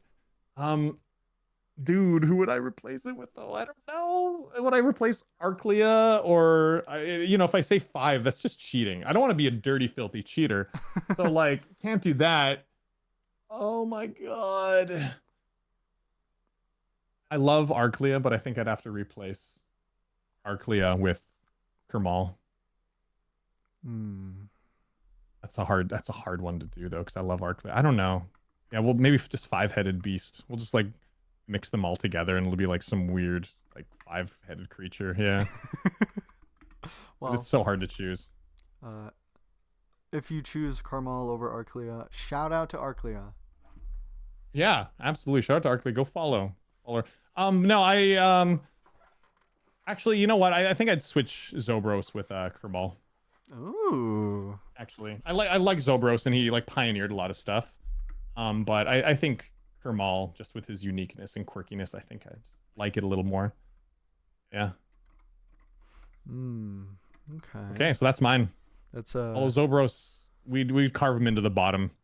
like at the tourist entrance. Like So, there'd be a little plaque with him on there. sorry, Zobros. We know you made Love Baba, and we know that's the most influential level in the game, but Yeah, yeah, yeah. It was right. That is like little plaque. Be like, this guy's also cool. Check him out. yeah. And then content creator. This one could Oh, be interesting. um. So content creator wise, geez, this one is really hard because I like for Mount Rushmore, you kind of want to cover like some different eras of content creation, Yeah. right? And so like Nepesta for one, Mm-hmm. to cover that sort of era. It was like the 2020 era. When he beat Kinos and was Yeah. trying out a bunch of stuff, Extreme Demon Roulette. I feel like you gotta put Nepesta on there. 100%. There's so many good new content creators though, where I feel like it's very like there wasn't as many for a long time, and now there's a lot. So it's hard to like choose just one that represents the new era. But I would say like Nepesta goes on there. I'm pretty sure Doggy goes on there too. We got Doggy twice because he doesn't work on his main channel like as much as I think he should. I really wish he would upload more frequently because his ideas are amazing. But I guess he does run TCD now, or it helps to run it. I don't know exactly know how the back end works, but it seems like he's one of the main guys that runs the ideas and stuff. Yeah. So like he's very good at making content ideas. So he's got to go on there. So Nepesta, Doggy was funny because Doggy was Nepesta's editor. So Nepesta, Doggy, and so now we'll go to like sort of new gen. Oh man, it's really hard to pick It is. because like a part of me wants to go like King Samalot or Vortrox for like the dedication to streaming. But there's also Yourself. yeah, but there's Moldy. Moldy's makes some really good videos. Like Colin's got to go on there. I guess I'd put Colin on there as like he represents the informational side of content creation, so I'd put him on there. Yeah. Colin, Doggy, Nepesta, and then a new gen, which would be like, geez, just because of his dedication to the craft and like how much you can tell he loves it, I gotta put King Samalot does other videos too, Yeah. other than GD. So I gotta put like Vortrox on there, like to sort of like represent the new gen. He's just so diverse. So I like him a lot, and he's got lots of energy, and he just kind of reminds me of like a younger version of myself. So he can represent me on there without me putting myself. That's respectable. And yeah, I hate when people like throw shade at him for his fan base, but like it's just kids watching his content. That's it. That's really Yeah. it. Like just kids will be kids. Absolutely. I got a lot of kids that watch my content too. I mean, like whatever. Yeah. Like it doesn't make it bad. Because I mean, like I don't watch Molpan because I'm not a kid. Yeah. But like his content for kids is really good. Mhm. And it is. And I'm not saying that in a demeaning way, like, haha, kids. Just, like I'm not saying that way. I'm saying like it's really well edited, thought out, snappy content that kids really like, and he's good at it. That's cool. It's just not my thing, which doesn't mean I'm gonna shit on it. It's just not my thing. So I don't watch it, but he's good at what he does, right? So Yeah. like, and he's very successful at it. He makes videos that get like tens of millions of views, right? Mhm. It's insane. But I would never talk down on someone for that. And like I said earlier, I like seeing Vortrox go through some of those like super classic demon levels that I have gone through, like the gauntlet of before, Oh, yeah. like Forest Temple, Acropolis, Ado, like all those ones that were like really popular that he's kind of like going through. Like it's just really interesting, like kind of reliving my GD journey through him in a way. So it's been cool. Yeah. And I like him a lot. So I think he could represent like the new age. So yeah, it's Vortrox, Colon, Doggy, Nepesta. But there's obviously a lot of others I'd love to put Yeah, on there. 100%. Like Aeon, I think he was making like 4 videos a week for like years. And I was, we were like working together, like what works, what doesn't, and we were talking a lot in chat and in Discord. And so like, you know, we yeah, he was hardcore, man. And like I'd love to put his name on there too. But yeah, can't put everyone on. It's just 4, so. Yeah, unfortunately. But the last Mount Rushmore song artist. Song artist. Well, Creo Mm-hmm. for sure. I like Creo's unique tracks, instrumentals and stuff. Um, I really like F777 Mm-hmm. or Vincent because Sonic Blaster and Ludicrous Speed are some of my favorite songs to this date in the game. Very, very good tracks. So Creo, F777, Boom Kitty has made some amazing tracks. And obviously a little bit biased because of GD Gangster Rap too, but like I love his tracks. Like whenever it pops up in the game, it's always like very AC and like, ooh man, it's good. Yeah. Makes me feel like, ooh, I can do whatever I want listening to this track, right? Slay whatever wild giant beasts. This is crazy. It's pumping me up. So it's cool. So Boom Kitty, F777, Creo, and who would I put last? Man, there's like a part of me that wants to put Waterflame because Waterflame has made some really good tracks, and Waterflame has made a lot of tracks for other games, and so there's a lot of tracks that have a lot of different feels to them. Like the Forest Temple track, Haunted Woods, is also one of my favorite tracks. Yeah. Love that track so much, and has a bunch of other like super gamey ones, super retro ones. There's like a mix of so many different kinds. So part of me wants to put Waterflame as well. But if I weren't gonna put Waterflame, who would I actually put? There is one that I would put, but they don't have that many tracks, I don't think.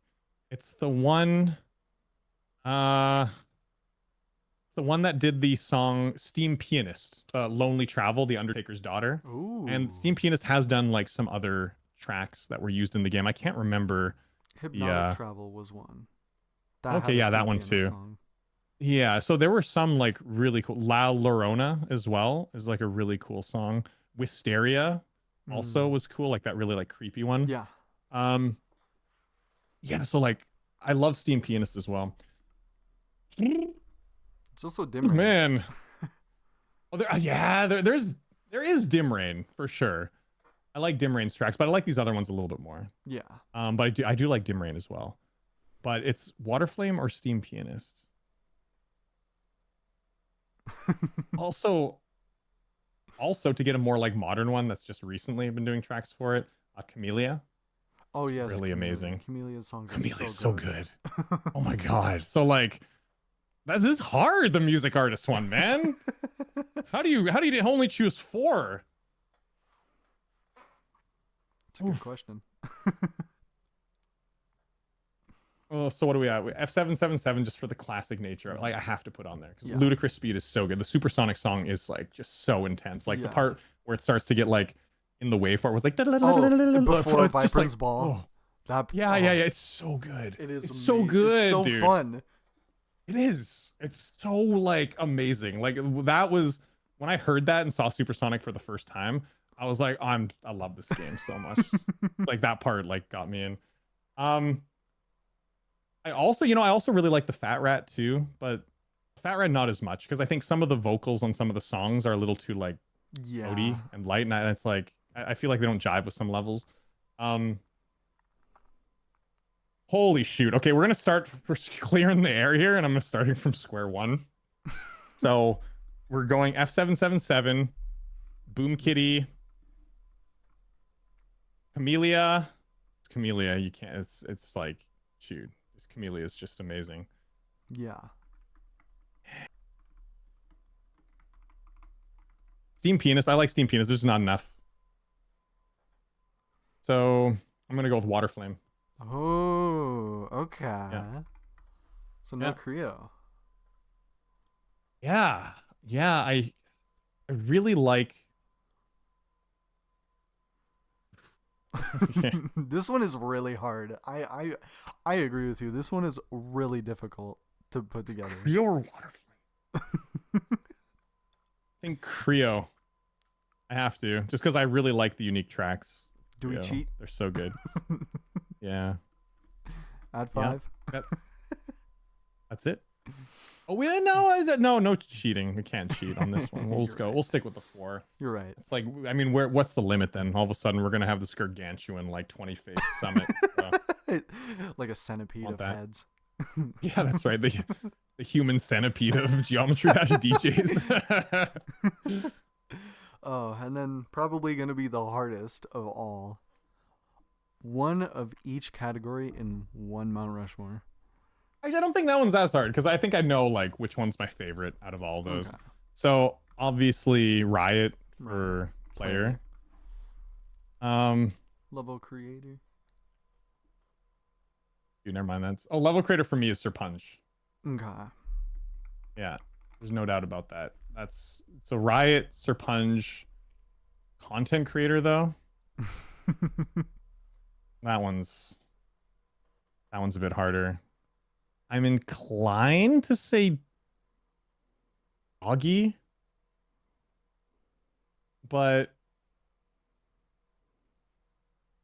I don't know, man. That's really hard. What do we have for content creators? Nepesta, Doggy, Vortrox, and Colon.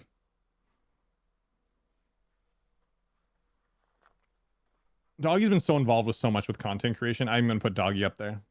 Okay. I really like his stuff, and I like his unique ideas. I think it's really cool. Sweet.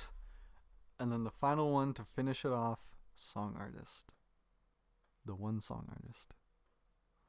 I'm gonna put for that one F777 just because this is nostalgia talking, but like those tracks Sonic Blaster and Ludicrous Speed when I heard them for the first time, and I was like, yep, this game's music rocks. And it was like first tracks that I heard that I just loved to death. So it's a very biased one because I think like objectively there's someone else I would choose, but in terms of like my Mount Rushmore, that's who's on it. All right. So Eric Van Wilderman's Mount Rushmore, all in one. Riot, Sir Punch, Doggy, and F777. I'm pretty happy with that. Now that I'm looking at it and I'm imagining a Mount Rushmore in the background, I'm like, yeah that's good. Yeah, I like that. I like that Mount Rushmore. I like the song artist, like adding that category in. Like if we did hacker / modder for you, who would you even like come up with? Oh, dude. I mean, Alphalanius for sure for being so heavily involved in a lot of geode mods that I've used. In terms of like hacker, do you mean like someone that's hacked the game for people's benefits? Or are you talking like also like hacked and cheated? It can be hacking the game in any way, which is why like I started saying hacker / modder. Okay. Yeah, and obviously, Absolute, creator of Mega Hack, like that's probably the one that would be the one I'd choose for Mount Rushmore, right? Because that's everyone, like everyone uses Mega Hack who's playing the game seriously, right? Mm-hmm. And then obviously Anaban, who mentioned, that's quite a big deal. Like going through all that stuff. Wasn't Anaban the one responsible for all the green names and like the loss of data and stuff? Is that true, or am I thinking of someone else? I know it was a team called Team Hacks. I okay. might have to. I don't remember if they were involved in that or not. Sure. Yeah, it was Team Hacks. Yeah, that's right. Yeah. So I don't know. Anyways, so Anaban, and hey, speaking of Team Hacks, people that were behind changing, all the data being lost and the names changing to like the green names that we know now because of the different way that the database is used. So yeah, sure. Team Hacks, why not? That was pretty iconic, an iconic thing back in the day. Team Hacks, Anaban, Absolute, and Alphalanius for all the modding work that he does on Geode. And then obviously probably Absolute for the number one. Yeah, Absolute would be on there for sure. Mega Hack, you can't compete with that. Even though Geode is amazing, I think it's more of a collection of people now, and Absolute has like been modifying Mega Hack for years now, Yeah, right? it's been almost a decade. It's crazy. Yeah. Yeah, it's wild. So yeah, definitely. And it's probably given RobTop a lot of ideas for things to implement in the game as well, right? Like the music hack and stuff like that, right? Yeah. Practice music hack. That was all just Mega Hack only for a while. Now you can actually do that in Geometry Dash. Yeah. And so this you probably saw in the group DM, Vix being goofy. Uh did you watch Squid Games without the subtitles? No, I would understand a lot, but my Korean is not perfect yet, and so Okay. I definitely watch with subtitles. Although it's interesting because I just because I want like a more perfect understanding of it, you know. Yeah. But yeah, I could get like most of what was happening without it. There's certain words, like advanced words, that obviously I need to work on. So I stopped studying Korean for a long time, for like 6 years or something, and I'm about to get back on that train again to get my fluency because I'd consider myself like a intermediate, maybe upper intermediate, which is fairly like conversational, but Yeah. obviously like certain advanced topics are still a bit difficult for me because I got lazy and stopped studying. I could be fluent if I wanted to be, but I was busy. I was busy doing stuff. Um, so yeah, not without subtitles, but I do understand a lot of nuances that don't show up in the subtitles.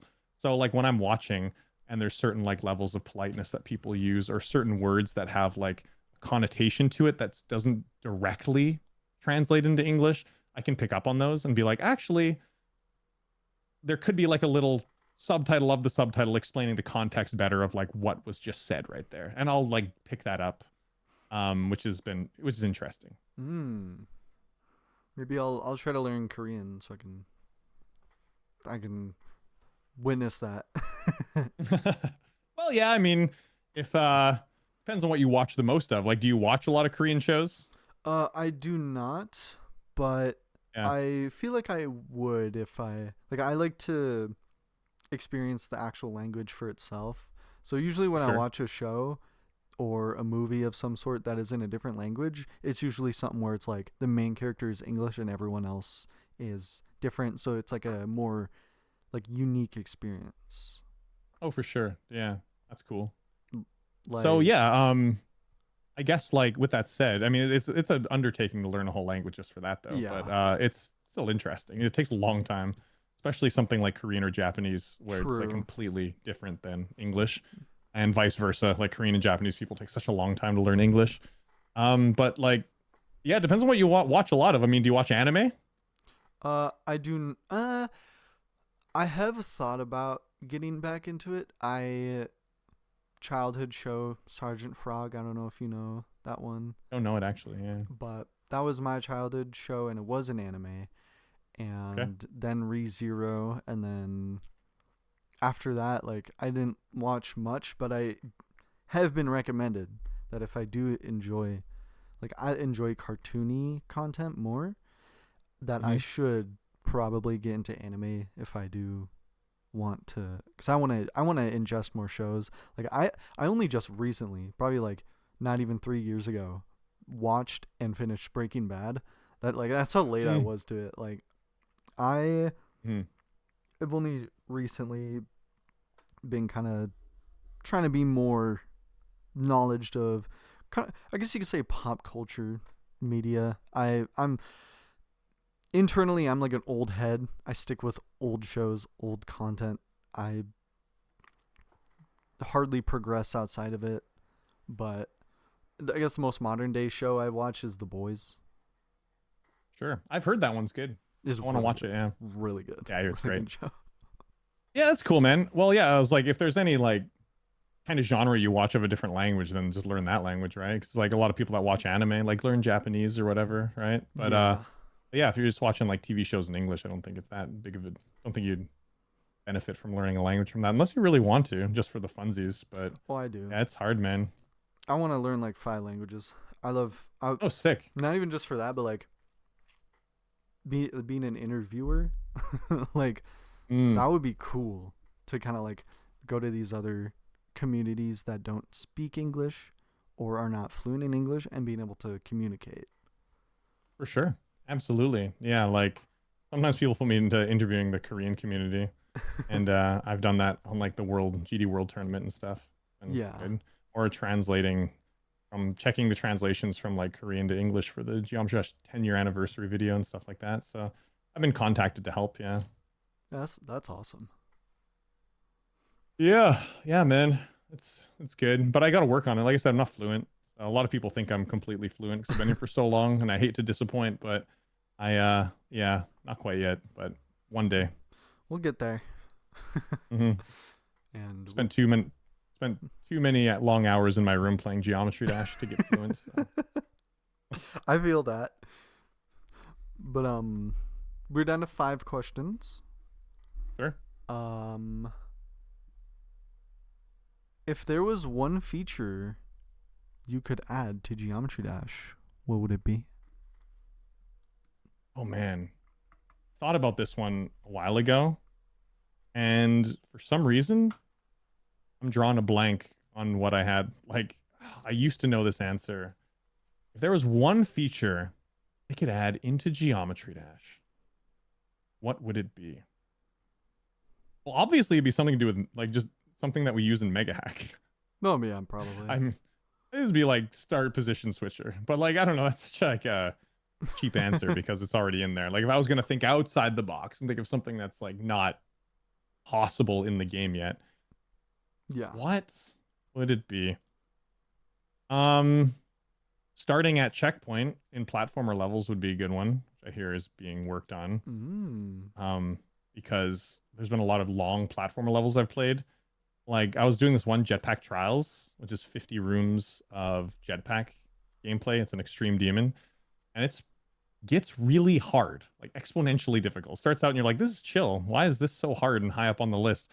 And then as you're playing it, like you get to room like 30 plus, and they're just insanely intricate. And some of them, like if you were doing it for a first time, would take like an hour or something of like this really intricate like jetpack pattern you have to do.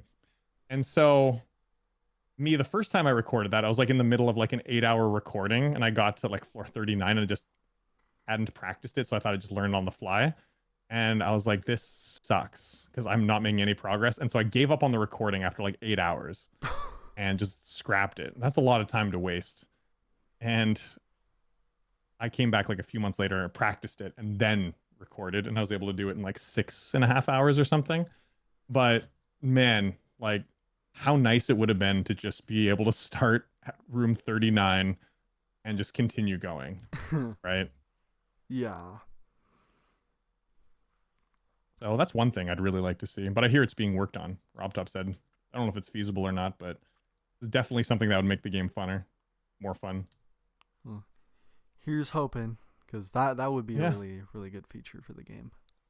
For sure. And if you remember, how did the mega collaborations Subterranean Animism and Astral Nebula start? We can start with Subterranean Animism. Sure. So these levels are the rated levels that are on my account. Mm-hmm. And I was fortunate to have teams come to me. Oh. That just wanted me to verify it. I didn't have anything to do with this. There was a team of people, like really good content creators, some of the top creators at the time. Aquatius was in charge of Subterranean Animism, and he just came to me and he said, hey man, we want to get you creator points.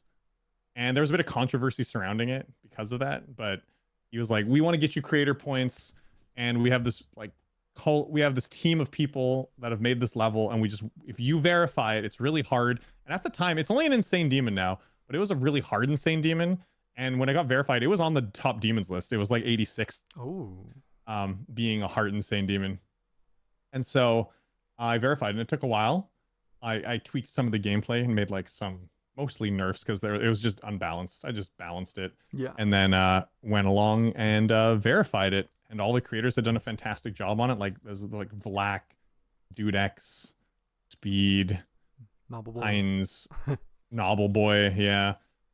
And stuff like that. So yeah, it was a level that was just dedicated to me for me to verify. So Aquatius came to me with that, and I just said, yeah, I'm on board, dude. I'll like balance it and verify it. And then I did and upload it on my account. That was just part of the plan from the beginning. And it had already been almost fully made at the time. So I was just like, cool, let me know when it's done. Hmm. And it was the same with the other one. The other one was some more unknown creators at the time. Zinc Zeta, who I think is also still pretty big in the community. Zinc on Twitter. You may see him. He still comments. I've heard of the name Zinc before. Yeah. Yeah, I think that's him. Zinc Zeta, Intrepid, Snowbally, and various others. I can't remember. I'd have to bring it up. I can't remember all the names. It's been a long time since I've touched the level. And so they came to me and said, we want you to verify it. And it's more new creators. And so they gave me the level, which had a bunch of mixed parts. So it didn't get rated for a long time. I think the reason being is that there was just a lot of, it was a mega collab that didn't have like a whole lot of cohesion on it. Yeah. But I still really enjoyed the gameplay, and the parts that did look good looked really good. And so I was like, I dig this. Thanks for making it for me, guys. Like, of course, I'll verify it for you. And I had to tweak some parts, but after the tweaking and the balancing, it was really good, and people really enjoy it now. Like, people have messaged me that now that it's rated, they're playing it and they really enjoyed the level. So, but yeah, it was for Astral Nebula. I did a lot more gameplay tweaking though. Subterranean Animism, like, because they were very established creators, like right out the gate, it was a pretty good level. It was just Dude X's part was really hard, and I had to change some parts, and that was it. But all the other parts were mostly like good. And then Astral Nebula, I had to switch more, but I didn't touch the visuals or like design or anything. Yeah. I just I rebalanced the gameplay a whole lot more and had to work with it a bunch more to make it fun and fair, which I think I ended up doing. But yeah, it was good. It was a good level. So they both just fell in my lap. I know a lot of people are like jealous, you know, you just got 2 free levels, but they fell in my lap, and these creators were really passionate about me verifying it, and so I did it. Yeah. Yeah. Yeah, I was playing both of them before we were in a call, before we joined. I was in practice runs with them, and looking back, I think back then I was like, oh, these levels suck, blah, blah. But actually having the skill to look at them for myself, they're a lot better in quality than I used to remember. For sure. And me too. I went back and played them recently and was like, I used to be really frustrated at some moments, and I was like, I used to get frustrated at this part. I was like, it's not that bad, bro. Yeah. And okay, I just have this labeled. I don't want to end this off of this question, so I'll say it now. Context behind the agar.io clip. Of course. I mean, we knew that was coming. So yeah. Yeah. So like the context so there was a guy called the N-word boat, and I wanted to really get him and eat him up. And at the time when I was recording, I had a harder time commentating back in the day, where I didn't think so much about what I said. I was like, you just got to keep talking and just keep it interesting. And because of that, I was just blab all the time. And so I didn't even realize what his name was. I was just reading his name. I was like, we got to get this guy, blah, blah, blah. Or I forget exactly what it says, but like, we got to get blah, blah, blah. And I just said it and just read it and like just forgot about it. Like, it didn't register that was a slur, because I was just quickly, like, in the moment, just reading whatever his name was. And I didn't, for some reason, it just didn't register. It'd be like if someone's trying to trick you into reading the N-word, like some people do with like chat donations. Oh yeah. Like, they're like, oh, hey, do you like that nice chocolatey, it looks like it's Snickers, but they say like the Knicker bar or something. And it's like Nicker. And the little, you know, it was just like, I was just reading what was there, and it didn't register that was a slur at the time. And I was like, I'm going to get this guy. And then I just like went and absorbed him. Like, cause I didn't actually like drop it. Like, oh, this goddamn, you know, like I didn't like, I was just reading his name. Right. Yeah. And and now at the time too, editing was a whole lot different. Nowadays, like, I'll catch a lot in editing. Obviously nothing like that, because I never read stuff like that anymore. But like, I'll catch a lot of things where I go, oh, like I'm editing like a recent tab level, and I didn't quite see that there's like a big dick in the background of the level or something. And I'm editing that and I go, oh, that can't go in the video. Okay. Because I'm editing the part very like in fine detail, or my editor is, right? Yeah. Depends on who's editing it. So because of that, we catch things. But back in the day, when it came to like Let's Plays, I would just like, there'd be like a chunk where I'm talking, like, and there's like audio, right, where it shows. And I'm like, I'm just going to put in all the parts I was talking. And I'm not actually listening to what the parts are. I'm not actually watching. I'm just quickly editing and putting all the parts that I was talking, all together, and like this video is out like instantly. And old Let's Plays were like that. They were just like, just get the video out quick. You don't even, some Let's Plays videos that I didn't even like cut them down. I just be like, it's 15 minutes of me playing the game, like 15-minute recording, 15-minute video. And so back in the day, you could get away with stuff like that, right? And so the part that I had said that, obviously I didn't watch that part while I was editing. And so like even in the post-production process, like I didn't see it because I was just putting parts where I was talking in and not like watching the parts. Yeah. So like it just got missed from both those ways. So like, it is what it is, whatever. It's not that bad. I was reading a name, right? I wasn't slurring it. Just a slip up. Whatever. Yeah. And it was a long time ago. Yeah, I mean, I'm not really that worried about that kind of thing. I think it's more funny than anything. I mean, King Samalot, when he saw it, he was like, Eric, man, he's like, I hope you don't worry about this because it blew up on Twitter. He's like, I think it's so funny. And I'm like yeah, God. I mean, yeah, it's still embarrassing. I still deleted the video, but the clip still obviously floats around from time to time. But whatever. I mean, like, I never was that worried about it. When I first saw it on Twitter, I saw like a bunch of stuff blow up, and I went, "Oh shoot, what did I do?" And then like, I looked at it and I was like, "Oh, that's it." I was like, "That's so long ago." Like, geez. Yeah, I was like, I thought it was gonna be way worse than that. Like, I thought I had said something totally awful back in the day. It's like, whatever, that's chill. Yeah. I wasn't using it offensively, right? Like, it's all context based, right?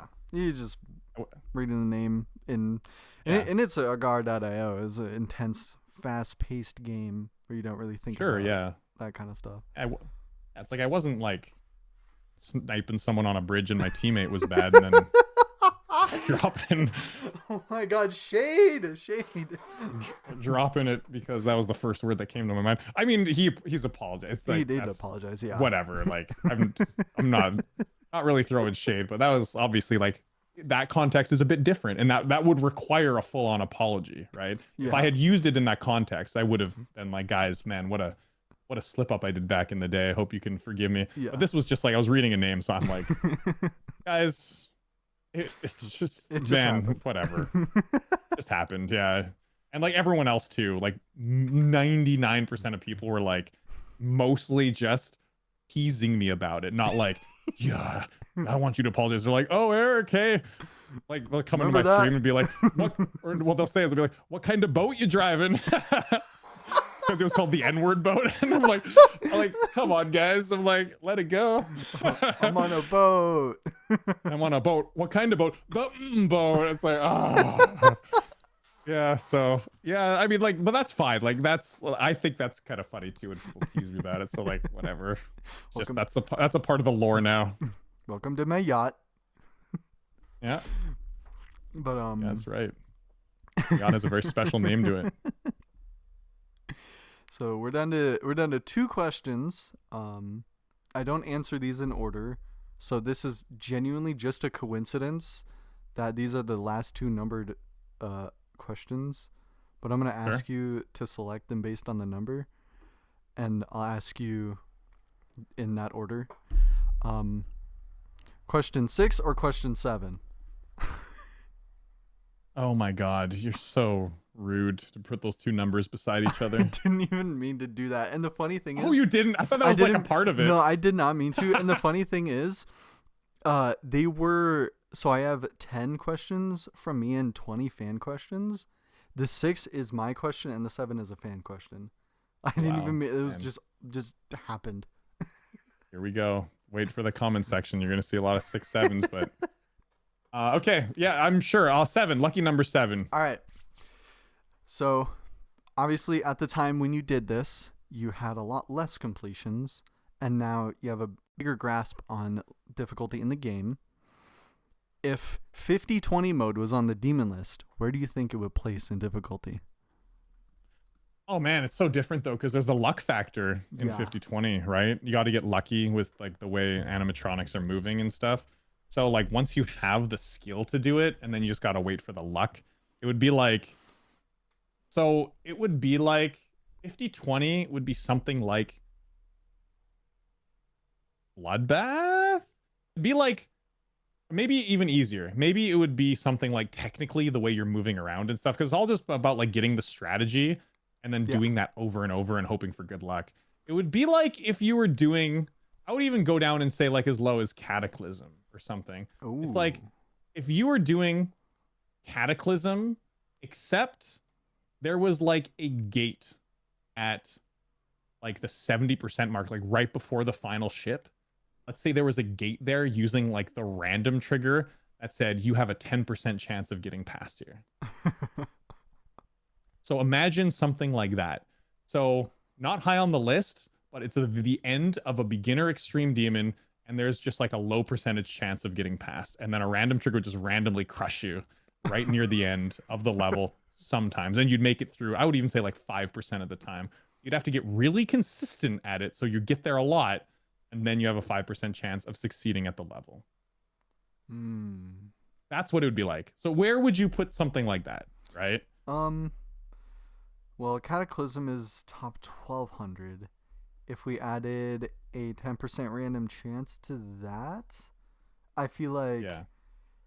oh, what's a level where it's like you're just throwing yourself at a wall for hours until you actually like get past, like a choke Sakura pointy Hell. level. Sakura Hell.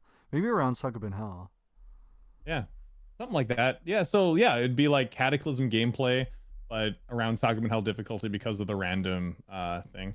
Yeah, that's pretty fair. It'd probably even be a little bit easier than that, I'd say, Hmm. on the list, like a little bit down from Sakupin, just because it does get really consistent. It's just a matter of finding the lucky way to get through. But yeah, it's about that. I mean, it was really fascinating at the time. At the time, it seemed harder because it was the first time people had ever done it. But like now that people know all the strats and it's so easy to look it up, it's around that difficulty. Pretty Yeah. pretty low actually on the list, just because when I was doing it, people didn't know if that was the right strat, and people were working together. Like I was working with DJ Sturf. He had told me some ideas for some strats, and I told him a couple things that he didn't know. And then Dako was like working it out, and there were various others like helping each other and thinking of like how this was actually going to work and the way to play. And at the time, obviously, it was much harder. Nowadays, with all the information out there, it's quite a lot easier. Yeah. And you were the seventh to do it? I think, yeah, seventh. Yeah. I remember seeing the list doing it was like a Steam page post when the first 20 people beat it, and Scott Cawthon posted that, and I saw you there, and I was like, "Oh my god, yay!" Yeah, that's right. I streamed that for I didn't stream the whole time. I played the game for 60 hours in like a week and a half. Ooh. Yeah, it was a lot. I was making a lot of videos for it. It was fun. Well, sweet. What a time that was when that game came out. For sure. I really enjoyed that. I remember I was doing some high level indie horror stuff for a while. I beat Granny on expert mode. Oh. And that was really hard because Granny's faster than you. So if she Yeah. sees you, you're like screwed. God damn. Yeah. I was doing some hard stuff in indie horror in the indie horror scene. And for Five Nights at Freddy's, Five Nights at Freddy's 4, I was the first person to complete the game fully. Oh, really? Yeah, doing the nightmare mode. I think I was the first person to have the video up because I just grinded like one full 24-hour period and I did the whole thing. I was just like sleeping under my desk doing the thing I did for the Demons of Christmas. And then I finished it all, and I was the first person to have it up. But not as many people were that hyped because it wasn't like super hard. So, but I was the first person to do like the nightmare mode where like the nightmare animatronic is going back, bouncing back and forth between the doors, That's and sick. it's all like sound effects because the Yeah. sound, it was cool. FNAF 4 was cool because it was all like sound based. Yeah. And you hear the running and you gotta like focus on it. But because it was sound based, like once you get the trick, it wasn't that hard. I think it's one Yeah. of the easier ones. But when you get jump scared, you gotta focus your ears, and then it's way louder than the other games. Oh yeah, for sure. FNAF 2 was bullshit.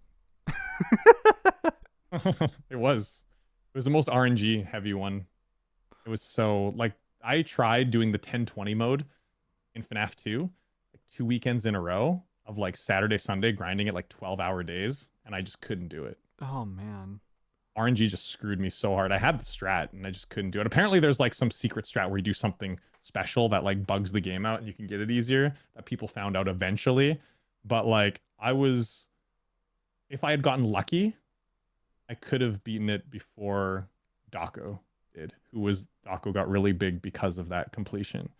And I Mm. imagine I'm like, I wonder, would I have been like a FNAF YouTuber if I'd gotten that completion, or would I have still switched to Geometry Dash? I don't know, because that was really trying to be the first one to beat that in the world, and I wasn't able to do it. Mm. That's interesting to think about. That Hmm. you could have been a FNAF YouTuber, Possibly. Yeah. but honestly, glad we did that question first because this final question, actually, really great one to end off on. Mhm. Are there any big projects that you have planned that we may not know of at this point in time? I fly by the seat of my ass, dude. My big projects, the ones that I did with Vortrox and Kellencraft and Yeah. Sonic Wave, those are my big projects. And then I went on vacation, and now I'm sitting here like, what's next? So yeah, get back to you on that one. Obviously the 12 Demons of Christmas is coming up this Yeah. year. We have another exciting cast of people. It's like a few people have Ooh. changed. We have like a new member who's bigger now that we have already mentioned in this chat. That will be a part of it. And but yeah, I guess coming up, the biggest project I have going on now is 12 Demons of Christmas. Yeah, which is, I mean, every year. It's not secret or Yeah. surprising at all.